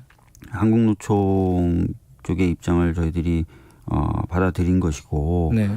4년 유예를 한다 하더라도 이 원하청 구조에서 하청이 주로 많지 않습니까? 네. 근데 저희는 원청에게 책임을 물리는 제도가 있고 원청에게 네. 책임을 물리는 건 4년 유예가 안 됩니다. 그래서 원청 입장에서는 하청에서 발생하는 사고 역시도 자기네들이 책임을 지게 되기 때문에 네. 위험 업무의 외주화를 안 하거나 또는 외주화를 할 경우에도 안전한 상황에서 작업할 수 있도록 외주를 줄 수밖에 없는 상황이 됩니다. 그러면서 많은 부분 커버가 될 수 있다고 생각을 하고요. 네. 4년 유예 기간 동안 쉬고 있겠다는 게 아니라 그 부칙을 보면은 정부가 안전 의무라든지 보건 의무 확충을 해나가도록 되어 있습니다. 그래서 그런 작업들을 하면서 하면 되지 않을까 이렇게 생각이 됩니다. 그 4년 유예 기간 50인 미만 사업장에 대한 이 부분에 대해서 이 법안을 이제 논의하는 과정에서 어떤 정도 조정이 가능합니까? 정의당은 네, 여기서 논의할 수 있다고 했던데. 얘기해 볼 수 있죠. 그래요? 예. 그러면은 이거를 조금 더 강화하는, 정의당은 좀 강화하자는 쪽일 거 아니에요. 네. 그렇죠? 이제 민주당에서는 지금 이 상태인데 이거보다 정의당 안쪽으로 조금 더 옮겨갈 수 있는 부분이 있는 건가요? 수 있죠. 얘기할 수 있다. 네. 근데 민주당 자체가 당론으로 결정한 건 아니잖아요. 그죠? 지속적으로 지금 당내 설득 작업을 거치고 있고요. 네. 그래서 어제도 민주당 의원 한 90분 가깝게 이제 산안법보다는 중대재해기업처벌법으로 가야 된다는 입장을 밝히는 기자회견을 했습니다. 그리고 이제 어제 당대표님하고 법사위원들 면담이 있었는데 그때도 저나 많은 사람들이 중대재해기업처벌법으로 좀 가야 된다라는 말씀을 드렸고 그래서 분위기는 좀 그런 식으로 잡혀가지 않나 이렇게 생각됩니다. 알겠습니다. 그 진행상은 좀 볼게요. 저희들도. 근데 이걸 좀 많이 여쭤봐야 되는데 시간이 거의 다 됐네. 한두 개만 더 여쭤볼게요. 그 서울시장 출마 지금 이분 저분 바깥에서 많이들 해요. 그죠? 다른 당도 하고. 박주민 의원은 처음부터 서울시장 유력 후보로 거론됐던 분인데 별 말이 없더라고요. 이거 어떻게 되고 있습니까? 이 부분 고민 계속 하고 계신 거예요? 아까 밖에서도 여쭤보시던데 많은 얘기 듣고 있고요. 예. 또 그래서 고민하고 있습니다. 그냥 결심하거나 그런 건 아니고요. 그래요? 네. 언제쯤이면 기다 아니다 얘기 나오겠습니까? 빨리 결심을 해야 되지 않겠느냐고 지금 막 주위에서 얘기를 하고 있길래 저도 짧게 고민하고 답을 드리겠다 이렇게 주변 분들에게 얘기를 드리고 있는 상황이에요. 짧게 고민하겠다고? 조만간 답을 주시겠네요. 그죠? 그거 고민하신다고 피곤하셨나? 오늘 엄청 피곤해 보이세요 요새. 그건 아니고요. 요즘에 제가 이제 그 사참위법 개정안 세월호 관련된 그다음에 이제 중대재해기업처벌법 관련된 거 또 모자보건법 딱지죄 관련된 그다음에 평등법 차별금지법 여러 가지 이슈에 좀 관여돼 가지고 작업을 하고 있어요. 그래서 계속 의원들 만나고 설득하고 이야기하느라고 좀 나름 진이 빠지고 있습니다. 민주당이 너무 한 사람한테 일을 많이 시키는 거 아니에요? 근데 어제 전세 관련된 대책 나왔잖아요. 서울시장이 만약에 나오시게 된다면은 부동산이 이번에 가장 큰 아마 쟁점이 될 가능성이 높아요. 그죠? 어떻게 평가하십니까? 지금 정부 대책 이거 좀 미봉책 아니냐? 영끌했는데 모아봤자 이거밖에 안 되는 거냐? 뭔가 조금 근본적인 대책 마련해야 되는 거 아니냐? 이제 뭐 조금 안 좋게 보는 쪽에서는 이렇게 보고 있습니다. 어떻게 보세요? 좀 더 이제 공격적인 공급을 해야 되는 건 맞습니다. 그런데 이제 지금 당장 어떻게 해야 할 것이냐고 할 때 공급이라는 건 아시다시피 결정을 해도 3년 짧게는 길게는 5년이 있어야 실질적으로 그 물량이 시장에 나옵니다. 네. 그래서 공격적인 공급을 한다고 하더라도 당장의 문제를 어떻게 할 것인가에 대해서 고민이 있을 수밖에 없어요. 그래서 여러모로 궁리를 한 대책이라고 생각합니다. 근데 장기적으로 이제 공급을 어떻게 하겠다는 것도 좀 비전을 제시하고 거기에 정책적 의지를 좀 심어야 될 필요는 있다고 봅니다. 알겠습니다. 그런 여러 가지 비전, 서울시에 대한 비전 이건 나중에 출마 선언하면 저희들이 한번 더 모시도록 하겠습니다. 오늘 여기까지 드릴게요. 고맙습니다. 예, 감사합니다. 더불어민주당 박주민 의원이었습니다. 공정하고 깊이 있게 오늘 하루 이슈의 중심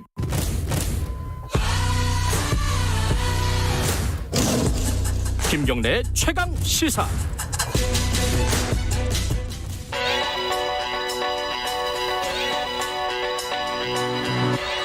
최강 시사 윤태곤의 눈. 의제와 전략그룹 더모아의 윤태곤 정치분석실장 나와 계십니다. 안녕하세요. 네, 안녕하세요. 오늘은 야당 얘기 갖고 오셨네요. 네, 야당 이야기 좀 하려고요. 뭐 선거 얘기겠죠, 그죠? 그렇죠. 여기저기서 좀 이제 꿈틀거리고 있어요. 야권도. 그제 이제 유승민 전 의원이 대선 도전 선언했고, 네, 서울시장 안 한다. 네. 금태섭 전 의원은 뭐 야당은 아니지만은 어쨌든 서울시장 보궐선거 출마 가능성을 시사했고, 좀 전에 박주민 의원 나오셨지만은 여당 아니면 야당 아니겠습니까? 그러니까 이제 지금 금태섭 전 의원이 여당은 아니니까 야권인 거죠. 이해운 전 의원도 어제 선언을 했고 좀 활기를 띠고 있는 것 같아요. 야권이. 야권이 뭐 지지율은 그렇다 치더라도 뭐 사람이 없다 이런 얘기 많이 들었었는데. 그렇죠. 지지율도 지지율인데 인물 지지율에서는 여당에 많이 밀렸다. 그러니까 여야의 이제 지지율 격차보다 뭐 이재명, 이낙연 이런 사람들 대 야당 주자들의 격차가 훨씬 컸잖아요. 그렇죠. 거기다가 윤석열 검찰총장이 야당 인물들을 이렇게 누르고 있는 형국이었지 않습니까? 그런 이중고였죠. 예. 지금 아까 말씀하신 사람들 중에 사실 가장 관심이 높았던 사람은 유승민 전 의원하고 금태섭 전 의원이었어요.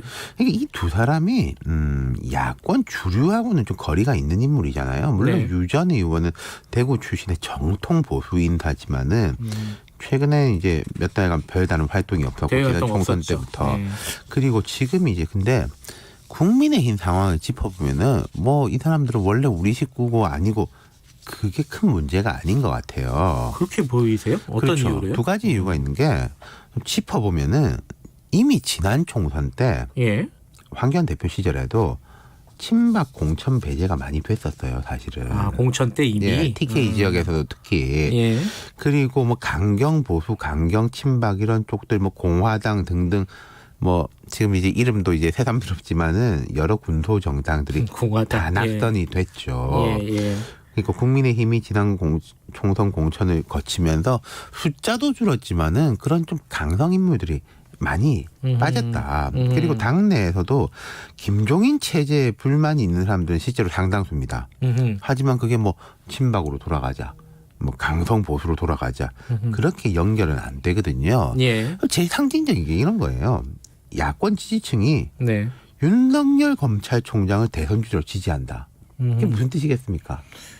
그게 박근혜 전 대통령하고도 연결돼 있잖아요, 사실은. 야권 지지층에서 이제 탄핵이니 뭐 전임 대통령 구속이니 그런 거 신경 안 쓴다라는 표현이 바로 윤석열에 대한 지금 지지로 연결된다는 거죠. 그거 중요하지 않다 그렇죠. 지금. 뭐 전혀 신경 안 쓴다. 그리고 이제 두 번째로는 당의 분위기가 뭐 서울시장, 부산시장 우리 당 간판 아니면 안 된다. 뭐 밖에 인사가 나가면 입당해야 된다. 그런 이야기하는 사람이 거의 없어요. 이게 밖에서 당신들이 담을 허물어뜨리라가 아니라 알아서 먼저 이제 허물어뜨리고 있다. 그러니까 뭐 금태섭이 된다 안 된다 이런 뜻이 아니라 뭐 안철수 전 대표 같은 거 이미 뭐 거의 같은 식구처럼 이야기를 하고 있지 않습니까? 그러니까 이제 국민의힘 후보하고 외부 후보의 단일화 경선 2011년 그 당시 박원순 모델, 무소속인 박원순 후보하고 민주당의 박영선 후보가 단일화 경선을 했거든요. 그래서 박원순 후보가 됐죠. 당선까지 이어지고 이런 이야기가 밖에서 나오는 게 아니라 국민의힘 안에서 나오고 있다. 그러니까 민주당을 꺾는 게 제일 목표지 다른 건 중요한 게 아니다. 이게 국민의힘 분위기라는 거죠. 뭐 어쨌든 선거와 관련해서 문턱이 많이 낮아졌다. 이렇게 볼 수 있겠네요. 그렇죠. 그러니까 지금 대선 주자 지지율을 보면 제가 이제 윤석열 총장 말씀드렸지만 맨 앞이고 그다음이 뭐 홍준표, 안철수, 오세훈, 유승민, 원희룡 뭐 이게 이제 등수는 아니고 뭐 대략 이런 순서지 않습니까? 예. 근데 홍준표 의원을 제외하고는 거의 중도적 성향이에요. 보세요. 안철수, 오세훈, 유승민, 원희룡. 그러네요. 국민의힘의 큰 방향이 그런 쪽으로 잡혀가고 있다. 네. 지금 뭐 이리저리 말이 많고 정치권이 이제 시끌시끌하고 하지만은 이런 식으로 제가 질문을 던져볼 수 있죠. 자유한국당하고 지금 국민의힘하고 누가 더 보수적이냐? 그럼 그거는 국민의힘이 무조건 중도 쪽으로 가고 있는 거예요. 그걸 부인하기는 어렵다는 거죠. 그런 차원에서 보면은 뭐 민주당 인사였지만은 금태섭 전 의원도 상관없다. 그러니까 금태섭을 지지한다 아니다가 아니라 상관없다. 상관없다. 맞겠죠. 예. 금태섭이 됐건 누가 됐건 간에 경쟁력 있으면 한번 해봐라. 그렇죠. 뭐 이런 거구나. 그러니까 어제 허은하 의원이 이제 금 전 의원을 초청한 국힘의 이제 초선 모임 대표인데 라디오 인터뷰에서 그런 말을 하더라고요. 금태섭 입당 요구하는 사람이 한 명도 없다. 근데 이 말이 너는 우리 당 들어올 자격이 없다가 아니라 입당하면은 상품성에 손상이 가니까 바깥에 있는 게 낫다. 좀 크게 보네요, 다들. 그러니까요. 이게 지금은 상황이 안 좋으니까 사람이 좀 유연해지기 마련이거든요. 지금 국민의힘이 이제 그런 식인 거죠. 네, 말씀하신 대로 뭐 유연해진 게 이기려면 뭐든지 다 하겠다. 뭐 이런 뜻으로 볼 수도 있고. 근데 이게 진짜 선거의 어떤 긍정적인 효과를 가져올까요? 있겠죠. 당연하게. 그러니까 제가 대선에서 뭐 국민의힘이 이긴다, 서울시장 선거에서 이긴다 그런 이야기는 아니고 그건 뭐 모르죠. 어떻게 알겠습니까? 몇 달이나 남았는데 지금의 침체된 상황하고 좀 달라질 것이다. 분위기가 좀 그리고 달라질 것이다. 방향 자체는 가운데 쪽으로 큰 배가 방향 전환을 하는 거, 방향 전환이 어려워서 그렇지 한번 방향 전환을 하면은 가속이 붙어서 가잖아요. 지금 이제 그런 쪽으로 가 있다. 그리고 뭐 이제 좀 활기가 붙을 거로 보는 게 유승민 전 의원 같은 경우에 워낙에 경제통이지 않습니까? 그렇죠. 부동산 문제, 고용 문제 등에 대해서 예각화된 공격을 할 거예요. 그럼 민주당에서는 이게 좀 받아치기 마땅한 인물이 별로 없어요. 제가 생각할 때는 그 지도부에 약간 경제 상징성을 지닌 사람이었기 때문에. 그러네요. 또 따지고 보니까. 그리고 이제 금태섭 전 의원 같은 경우에는 뭐 검찰 개혁이나 뭐 공수처 문제 이런 거에 맹점이라든지 이런 부분에 대한 더 짚을 수가 있겠죠. 그리고 금태섭 전 의원은 이른바 그 조국 흑서팀, 뭐 진중권, 김경률 이런 사람들하고 궤가 맞는 점이 있지 않습니까? 그러니까 민주당에 대해 가지고 원래 국민의힘의 공격, 그다음에 다른 쪽의 공격 같은 게 이제 힘을 합칠 수 있을 거다. 근데 물론 유승민, 금태섭 이런 흐름이 원래 보수 정당의 이제 주류적 흐름은 아니에요. 그럼 이런 흐름하고 그 주류적 흐름이 화학적 결합이 된다면은 파괴력이 커질 것이고, 근데 아이 저기는 원래 우리 아니고 우린 저런 스타일 아니야 라고 이제 선을 긋는다면은 뭐 1당 1이 2도 못 될 거고 그건 뭐 앞으로 할 바에 달렸겠죠.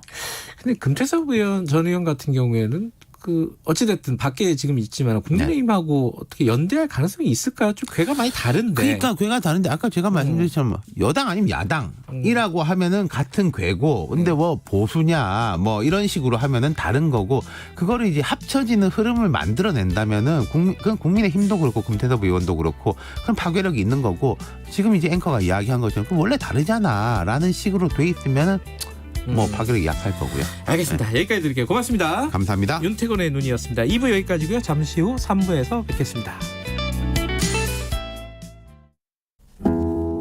안녕하십니까. 한국의약품안전관리원장 한순영입니다. 약은 질병을 치료하고 예방하는 데 꼭 필요하지만 정상적으로 사용하더라도 부작용이 생길 수 있습니다. 약을 사용한 후 사망, 장애, 입원 진료 등 심각한 부작용이 발생할 경우 의약품 부작용 피해구제 제도로 도움을 받을 수 있습니다. 부작용 피해구제를 위한 재원은 제약업계의 부담금으로 마련됩니다. 이 캠페인은 식품의약품안전처와 한국의약품안전관리원이 함께합니다.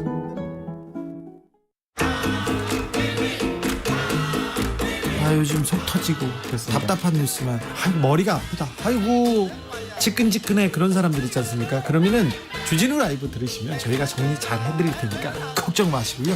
자, 일로 오십시오. 주진우 라이브입니다. 코로나 시대 시사 매일 오후 5시 5분 주진우 라이브.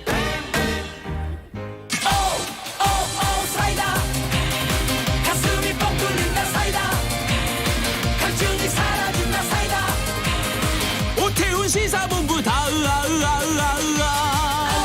사이다 가슴이 뻥 뚫린다 사이다 갈증이 사라진다 사이다 꽉 막힌 시사 이슈 사이다처럼 시원하게 뚫어드립니다. 매일 낮 12시 20분 오태훈의 시사본부. 지금 시각은 8시 30분입니다. KBS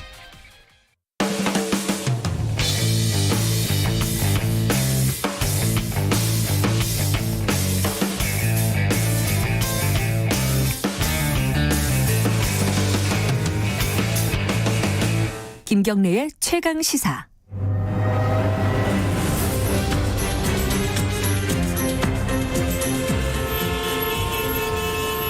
GPS가 연결되었습니다.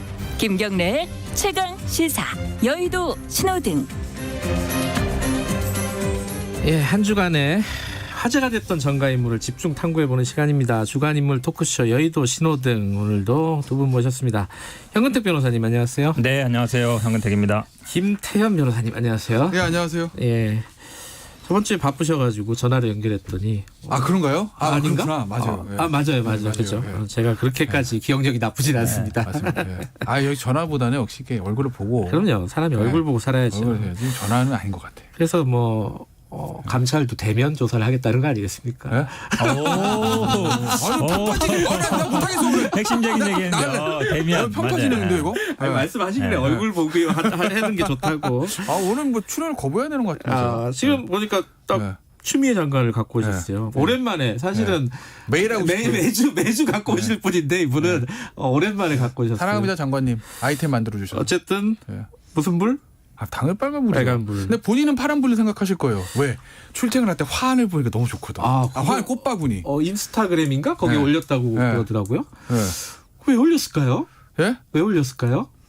모르죠. 그럼 추 장관한테 물어보세요. 현근 대표님 아실래나? 연락하시면 왜? 가까우시니까. 모르죠. 가까우시잖아요. 아니, 그걸 왜 올렸는지 모르겠는데 그 전에도 계속 화환이 건물 앞에도 오고 이랬던 것 같은데 글쎄요. 아마 윤석열 총장이 화환을 서초동 길가에 해서 어쨌든 국민들의 지지를 받는 거 아니냐라는 뉘앙스가 있을 것 같은데 약간 너만 그런 거 아니다. 약간 이런 뉘앙스도 있을 것 같고 근데 그런 것보다 제가 보기에는 어쨌든 여기서 가장 중요한 게 국민 여론인 건 맞아요. 왜냐하면 지난번에도 누가 잘못했느냐 이런 여론조사도 나오고 또 윤석열 총장이 출마하는 게 맞느냐 이런 조사도 나와라서 결국은 아마 국민들의 지지를 받고 있다 이런 걸 이제 보여주는 의미가 있는 거죠. 제가 추 장관을 빨간불 파란불 할 때 제가 장관님 안 그런다고 뭐라 하지 마세요. 원래 방송에서 존칭 쓰는 거 아니에요? 그렇죠. 다 이제 장관, 대통령. 청취자분들 중에서 그런 거를 가지고 좀 민감한 생각이 요새 청와대 대변인도 존칭 안 써요. 그죠. 대통령이 말했다 이렇게 해요. 말하면 존칭 안 쓰는 거니까. 근데 추 장관이 제가 항상 얘기할 때 빨간불 파란불 얘기할 때 본인한테는 파란불일 수도 있다는 얘기 항상 드리잖아요. 본인은 스스로 파란불이라고 생각하고. 지지자들도 그렇게 그거거든요. 그러니까 예를 들면 솔직히 말씀드리면 추미애 장관은 친노 친문 직계 핵심은 아닙니다. 개파를 굳이 따져보면 그렇잖아요. 예전에 어쨌든 노무현 대통령 탄핵도 찬성한 전력도 있고. 그런데 지금 여기서 친문 핵심 지지층이 가장 껄끄럽게 생각하는 윤석열 총장을 찍어내기 위해서 강하게 이 드라이브를 걸면서 친문 핵심 지지층한테 추 장관 다시 봤는데 하고 지지를 받을 수는 있어요. 그게 이제 꽃바구니 표현이 된 거겠죠. 본인은 파란불이라 생각하고 본인 개인한테는 파란불일 가능성이 없는 건 아니에요. 다만 크게 보자고요. 전국을. 대통령의 국정 수행, 문재인 정부의 성공 여부. 그걸 제가 신경 쓸 건 아니지만. 신경 써야죠. 우리나라 대통령인데. 죄송합니다. 민주당의 차기 대선 승리. 그것도 제가 신경 쓸 건 아니죠. 이거는. 그건 신경 쓸 필요 없어요. 차기 서울시장 승리. 이렇게 이제 큰 틀에서 보면 과연 추미애 장관 이런 행보가 파란불일까? 도움이 될까? 네. 저는 안 된다고 보는 거죠. 전반적으로. 예전부터 말씀드리지 않았습니까 이거? 그리고 실제로 그렇게 가고 있고 물론 지금 대통령의 지지도가 뭐 좀 떨어졌다고 합니다. 뭐 그래도 40% 초반에 유지하는 것만 대단한 건데 어쨌든 그 대통령의 지지도가 떨어진 이유 뭐 부동산도 있고 여러 가지가 있을 거예요. 추미애 장관의 이런 지금 행동들과 그게 작용 안 했다고 볼 수 있을까요? 조금 반론을 제기하면요. 현근택 변호사님이 할 말이 많으실 것 같아요. 뭐 당연히 뭐 서울시장 대선에는 당연히 상대방이니까 관심이 없을 것 같고 검찰 개혁이 굉장히 중요한데요. 그러니까 뭐 주변에 있는 분들이 이런 얘기를 많이 해요. 그러니까 검찰 개혁의 가장 큰 걸림돌은 윤석열 총장이다. 라는 건 대부분 동의하고 그럼 윤석열 총장을 상대할 사람이 누가 있느냐. 박상기 장관이나 조국 장관 같은 경우에는 이제 교수 출신이었단 말이에요. 어찌 보면 사실은 이분들도 뭐 검찰 개혁을 위해서 역할을 했는데 그래도 윤석열 총장한테는 잘 안 된다. 밀린다 한마디로 얘기하면. 기회 싸움이라든지 아니면 명분 싸움이라든지 이런 데서. 그래도 추미애 장관은 뭐 여성이지만 당대표도 했고요. 5선 국회의원 현역. 그러니까 정치 구력. 그렇죠. 그런 면에서 보면은 밀리지 않는다. 가능하다. 그리고 저는 뭐 싸움은 어느 정도 결론이 났다고 봐요. 왜냐하면 공수처라든지 아니면 검찰 개혁 이런 부분들이 사실은 시간표 다 나왔거든요. 그걸 어떻게 실행할 거냐 문제예요. 그런 면에서 본다 그러면 뭐 검찰 개혁이란 큰 틀, 그지? 그러니까 지금 단순히 이제 뭐 당장 지지율이나 아니면은 선거에 도움 이런 거보다 검찰 개혁을 어떻게든 문재인 정부 내 임기 내에 이루어야 되는데 그걸 할 사람이 제가 보기에는 추미애 장관밖에 없어요. 그러니까 지금. 그게 이런 거예요. 그러니까 아까 말씀하시기를 죄송합니다. 그 검찰 개혁의 큰 걸림돌이 윤석열 총장이라고 주변 분들이 얘기하신다.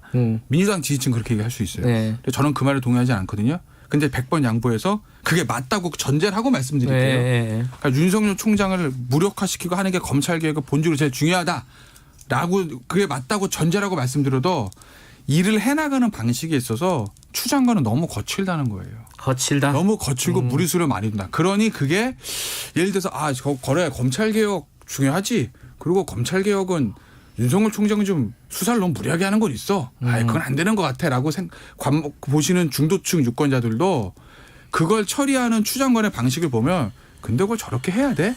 저렇게 시끄럽게 해야 돼? 일을 저렇게밖에 처리할 수 없나? 라고 하고 돌아서게 할 수 있는 여지들이 충분해. 너무 많아요. 그래서 제가 초기부터 말씀드렸잖아요. 왜 추 장관은 쉽게 갈 수 있는 걸 저렇게 복잡하게 가나?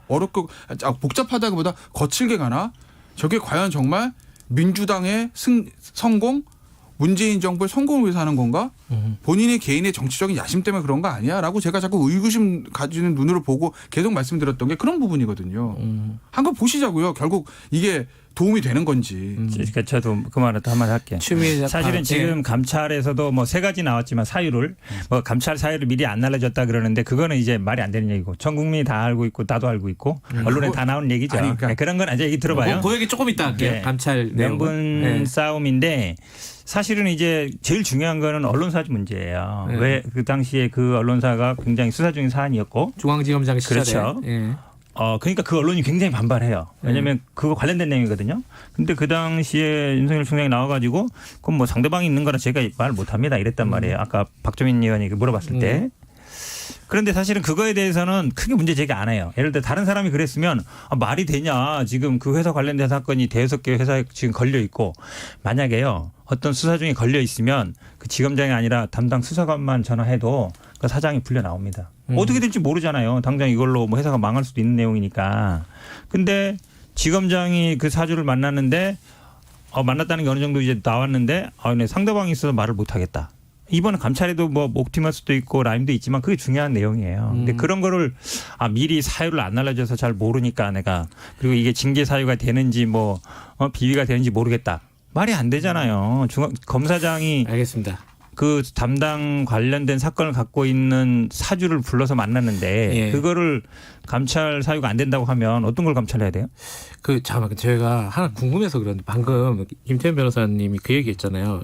이렇게까지 거칠게 할 필요 있느냐? 중도층이 보기에도 좀 거칠어 보인다. 보기가 힘들다. 이렇게 시끄럽게 할 필요 있느냐? 뭘 검찰 개혁을 하든 뭘 하든 간에 이게 추미애 장관이 원래 스타일이 그런 거예요? 아니면은 윤석열이라는 사람을 대응하기 위해서 본인을 이렇게 약간 더 업해가지고 지금 대응을 하고 있는 겁니까? 윤석열이라보다는 검찰을 상대하기 때문에요.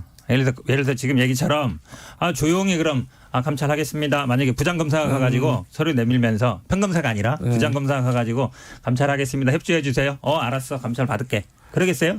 그럴 일 절대 없단 말이에요. 그러니까 이 지금 싸움은 윤석열 대 추미애 장관으로 보이지만 제가 보기에는 검찰과의 싸움이에요. 검찰이 지금까지 어떤 경우도 검찰의 기존 권한이나 힘을 그대로 유지하는 거에 대해서는 알겠습니다. 잘 하는데 조금 바꾸자 그러고 의지대로 안 되고 이럴 때는 항상 반발했어요.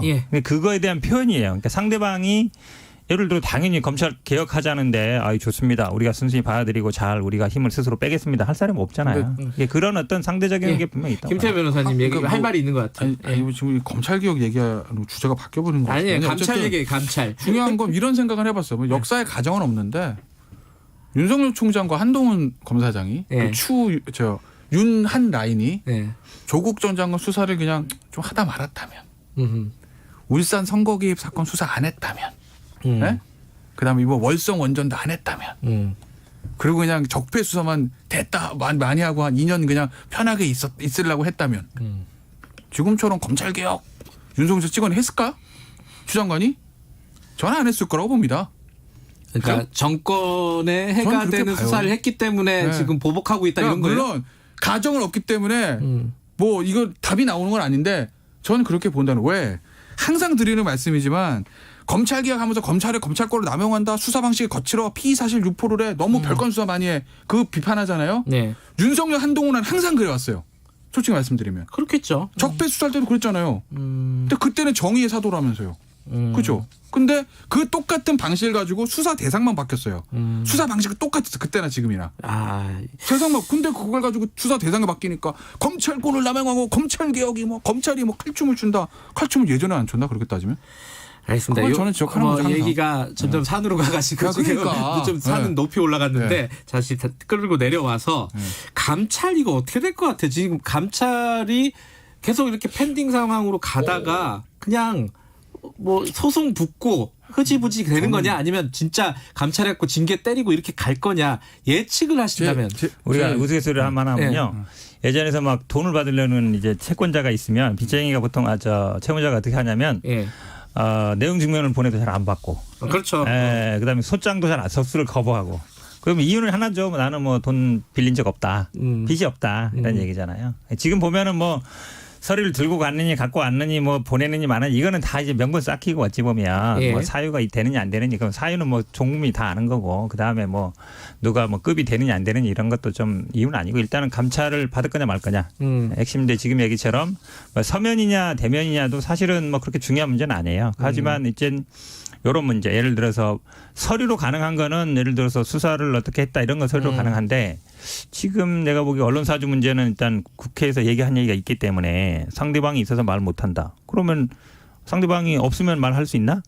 이런 얘기가 나오잖아요. 그럼 저는 어쨌든 감찰 지금 시나리오는 감찰 거부도 사실 어찌 보면 감찰 사유가 돼요. 그리고 직무 배제도 가능하지만 당장은 아닐 것 같고요. 어쨌든 그 세 가지 사유로 감찰은 저는 계속 할 것 같고 이게 물론 법적인 문제로 갈 수 있지만 그 전에 어쨌든 감찰을 하고 그거에 따라서 어떤 처분을 하고 징계를 한다든지 그런 수순으로 저는 당분간 갈 것 같습니다. 김태현 변호사님. 저는 추 장관의 결국 목적은 윤석열 찍어내긴 건데 감찰을 정말 해서 감찰 이런 문제가 있어. 이거보다 감찰 불응 자체를 저는 문제 삼아가지고 찍어내기를 하려고 할 거다. 만약에 정말 감찰을 해서 뭔가를 밝혀내고 싶었다면 오늘도 갈 거예요. 그래도 가야죠. 근데 어제 가지도 않았거든요. 그러니까 원래는 저는 가서 총장이 거부하면 돌아오는 모양. 이걸 이렇게 되지 않을까 그랬더니 오전에 이미 전화해봤더니 이건 아니지 않냐 그래가지고 안 갔다는 거예요. 그러면서 이제 저 기자들한테 배포한 거 보면 감찰 불응 얘기합니다. 법과 원칙에 따라서 진행할 거다. 그 얘기 뭐죠? 우리가 감찰하려고 했는데 대상자가 불응했다. 이게 문제라는 거잖아요. 어제 뉘앙스를 보면. 감찰에서 뭘 밝히는 것보다 감찰 불응 자체를 문제 삼아서 찍어내기를 하려고 할 거고 저는 그게 추 장관의 목적이라고 보고 윤 총장은 판이 이렇게 돌아갈 거를 모르겠습니까? 이미 박은정 당당관청가 메신저로 우리 감찰할 건데 시간 좀 비워줄래? 그다음에 평검사가 둘이 가가지고 저 밀봉한 봉투 주고 이거 볼 때부터 이거 내가 못 받을 카드를 내미는구나. 이거 내가 안 받으면 나를 감찰 불응으로 엮겠구나라는 걸 모르겠습니까? 윤 총장이. 그럼에도 불구하고 안 받을 겁니다. 제 예상이에요. 왜?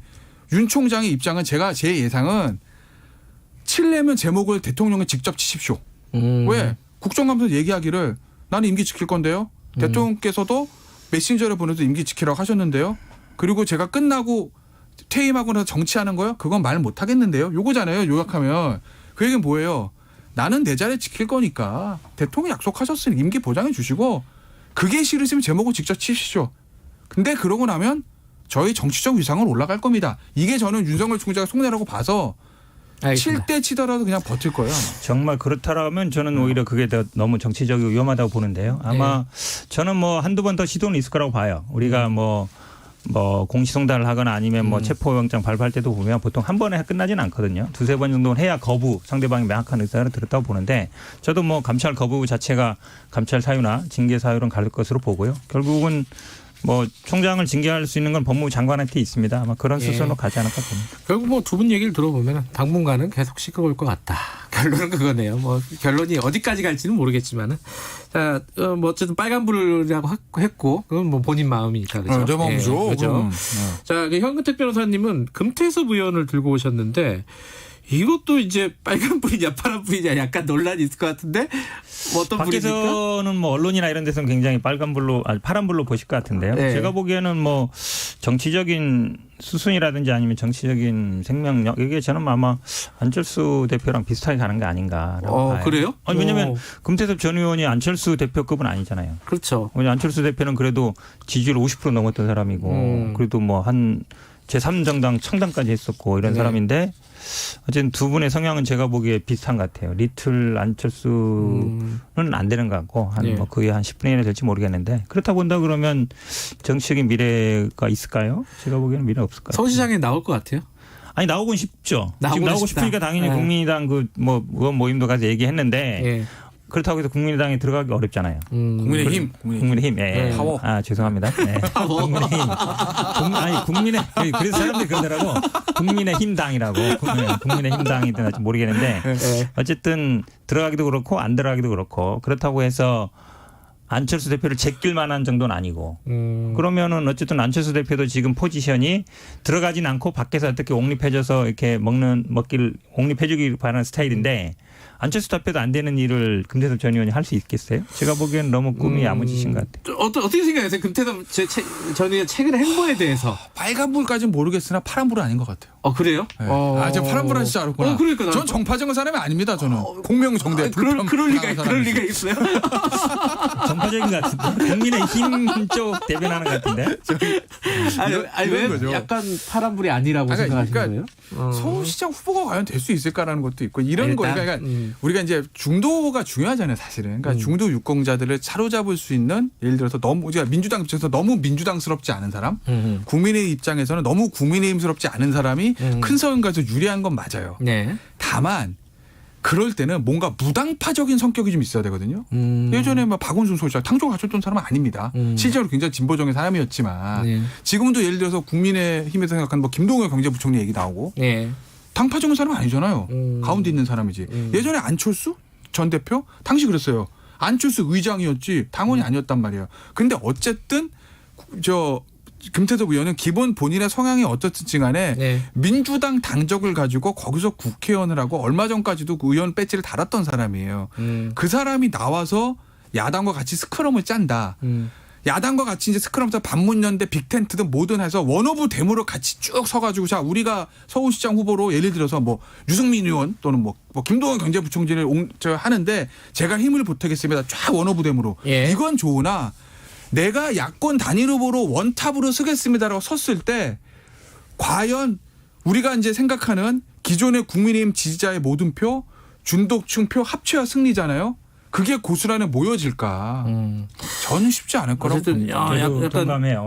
오랜만에 의견 일치하는데 화기애애하게 끝나는데요. 왜냐하면 이제 지금 금태섭 의원만 의문의 일패 아니야 이거? 안철수나 뭐 금태섭이 아마 의원이 박원순 모델을 꿈꾸는 것 같은데요. 저는 박원순 모델을 할 수 있는 사람은 박원순밖에 없다고 봐요. 왜냐하면 다 아시다시피 2, 3년 동안 시민운동 정말 많이 했죠. 그리고 뭐 희망제작소, 참여연대, 민변, 뭐 아름다운 가게 그동안 해온 게 엄청 많았거든요.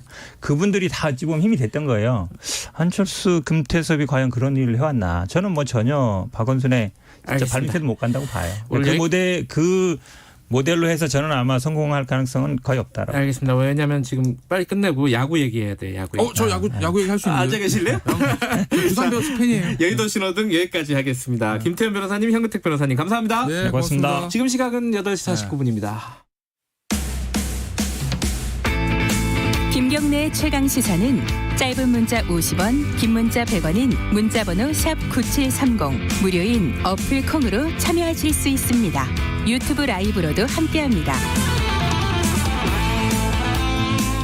야구 얘기하겠습니다. 한국 시리즈 지금 1승 1패 NC 두산 이게 원점으로 다시 돌아갔어요. 오늘 3차전이죠.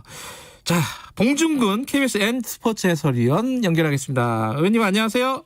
예, 안녕하세요. 자, 1대1. 그러면 3차전, 우리 이게 확률적으로 3차전이 얼마나 중요한 겁니까? 한국 시리즈에서?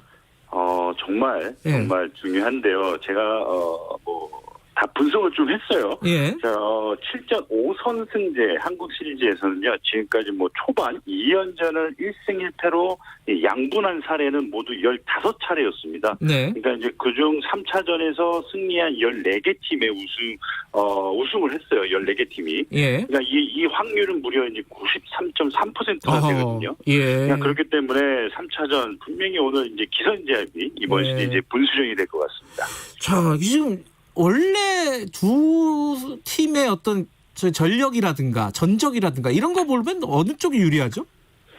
일단 올 시즌 NC와 두산의 상대 전적은 9승 7패로 NC가 확실히 좀 우위에 있었지만, 네. 정규 시즌은 어떻게 보면 144경기를 하거든요. 그러니까 예. 이제 맞대결은 총 16번. 그러니까 단기전과는 확실히 좀 다른 면이 있습니다. 그러니까 네. 물론 상대 투수 타자 또 강세는 있겠지만, 네. 그보다는 요즘 이제 최근 선수들의 컨디션 분위기가 더 중요하다고 봅니다. 요번에 보니까 경기 1, 2차전 보니까 양의지 시리즈라고 사람들이 다들 얘기를 해요. 한국 시리즈가 아니라 양의지 시리즈다. 두산이 이끌던 양의지 선수가 NC 가가지고 과연 두산을 제압할 수 있을까? 요번에 굉장히 양의지 선수가 돋보이긴 했죠.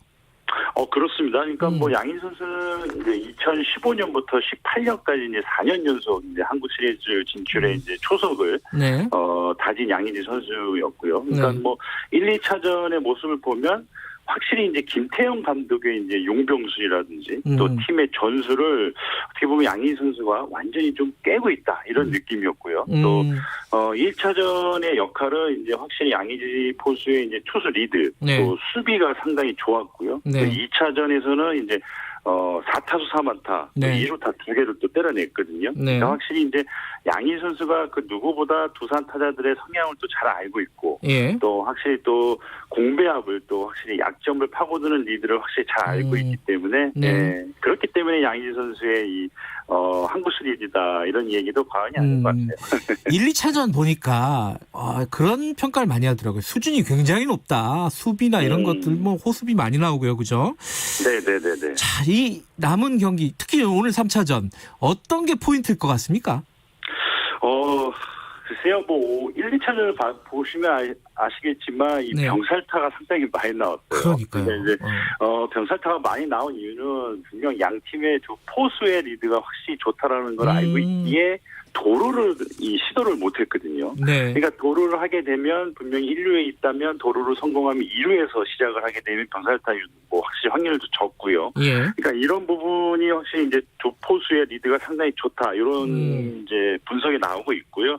오늘은 이제 3차전에서는 이제 최원준 선수랑 이제 라이트 선수가 나오거든요. 예, 선발로요. 예. 근데 이 두 투수의 역할은 분명 긴 이닝이 아닐까 생각이 듭니다. 그러니까 이제 양 팀의 타자들은 확실히 오늘은 이제 선발 투수들을 빨리 강판을 시켜야만 확실히 또 오늘 승리할 수 있는 확률이 높아질 것 같습니다.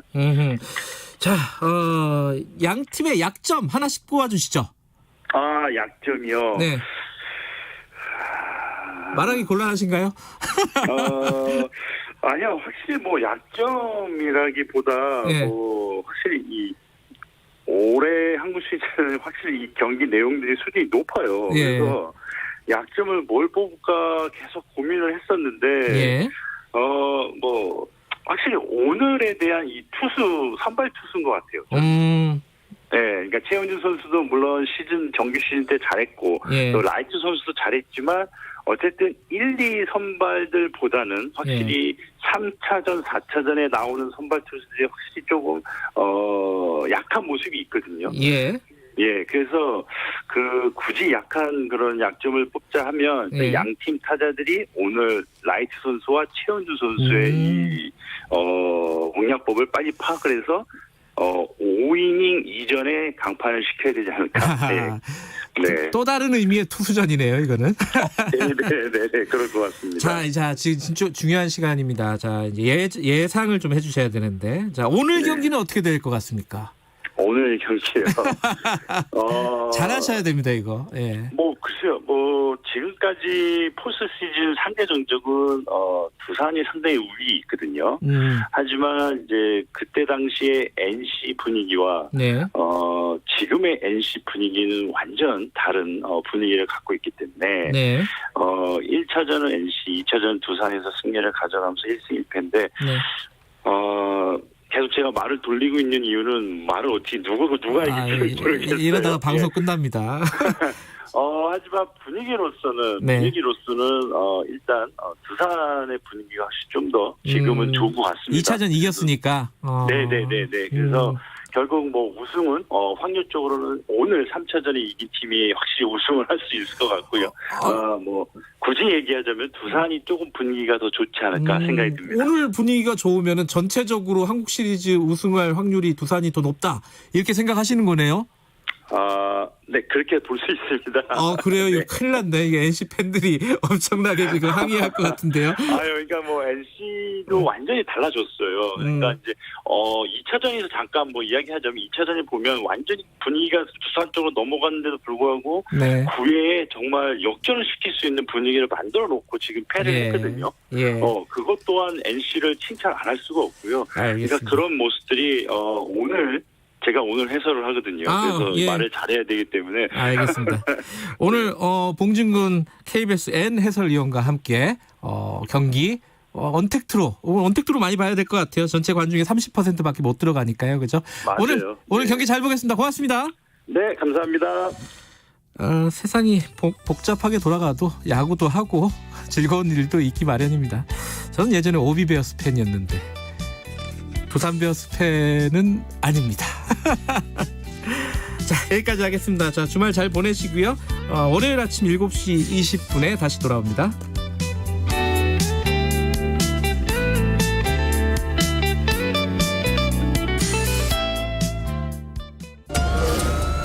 에서 불이 나 한 다세대 주택에서 불이 나 시간당 80mm에 가까운 폭우가 쏟아지면서 산사태가 일어난 말사 한반도 전체를 뒤덮은 이것은 영화나 드라마가 아닙니다. 12일째 국경특보가 발효된 가운데 오늘도 기온이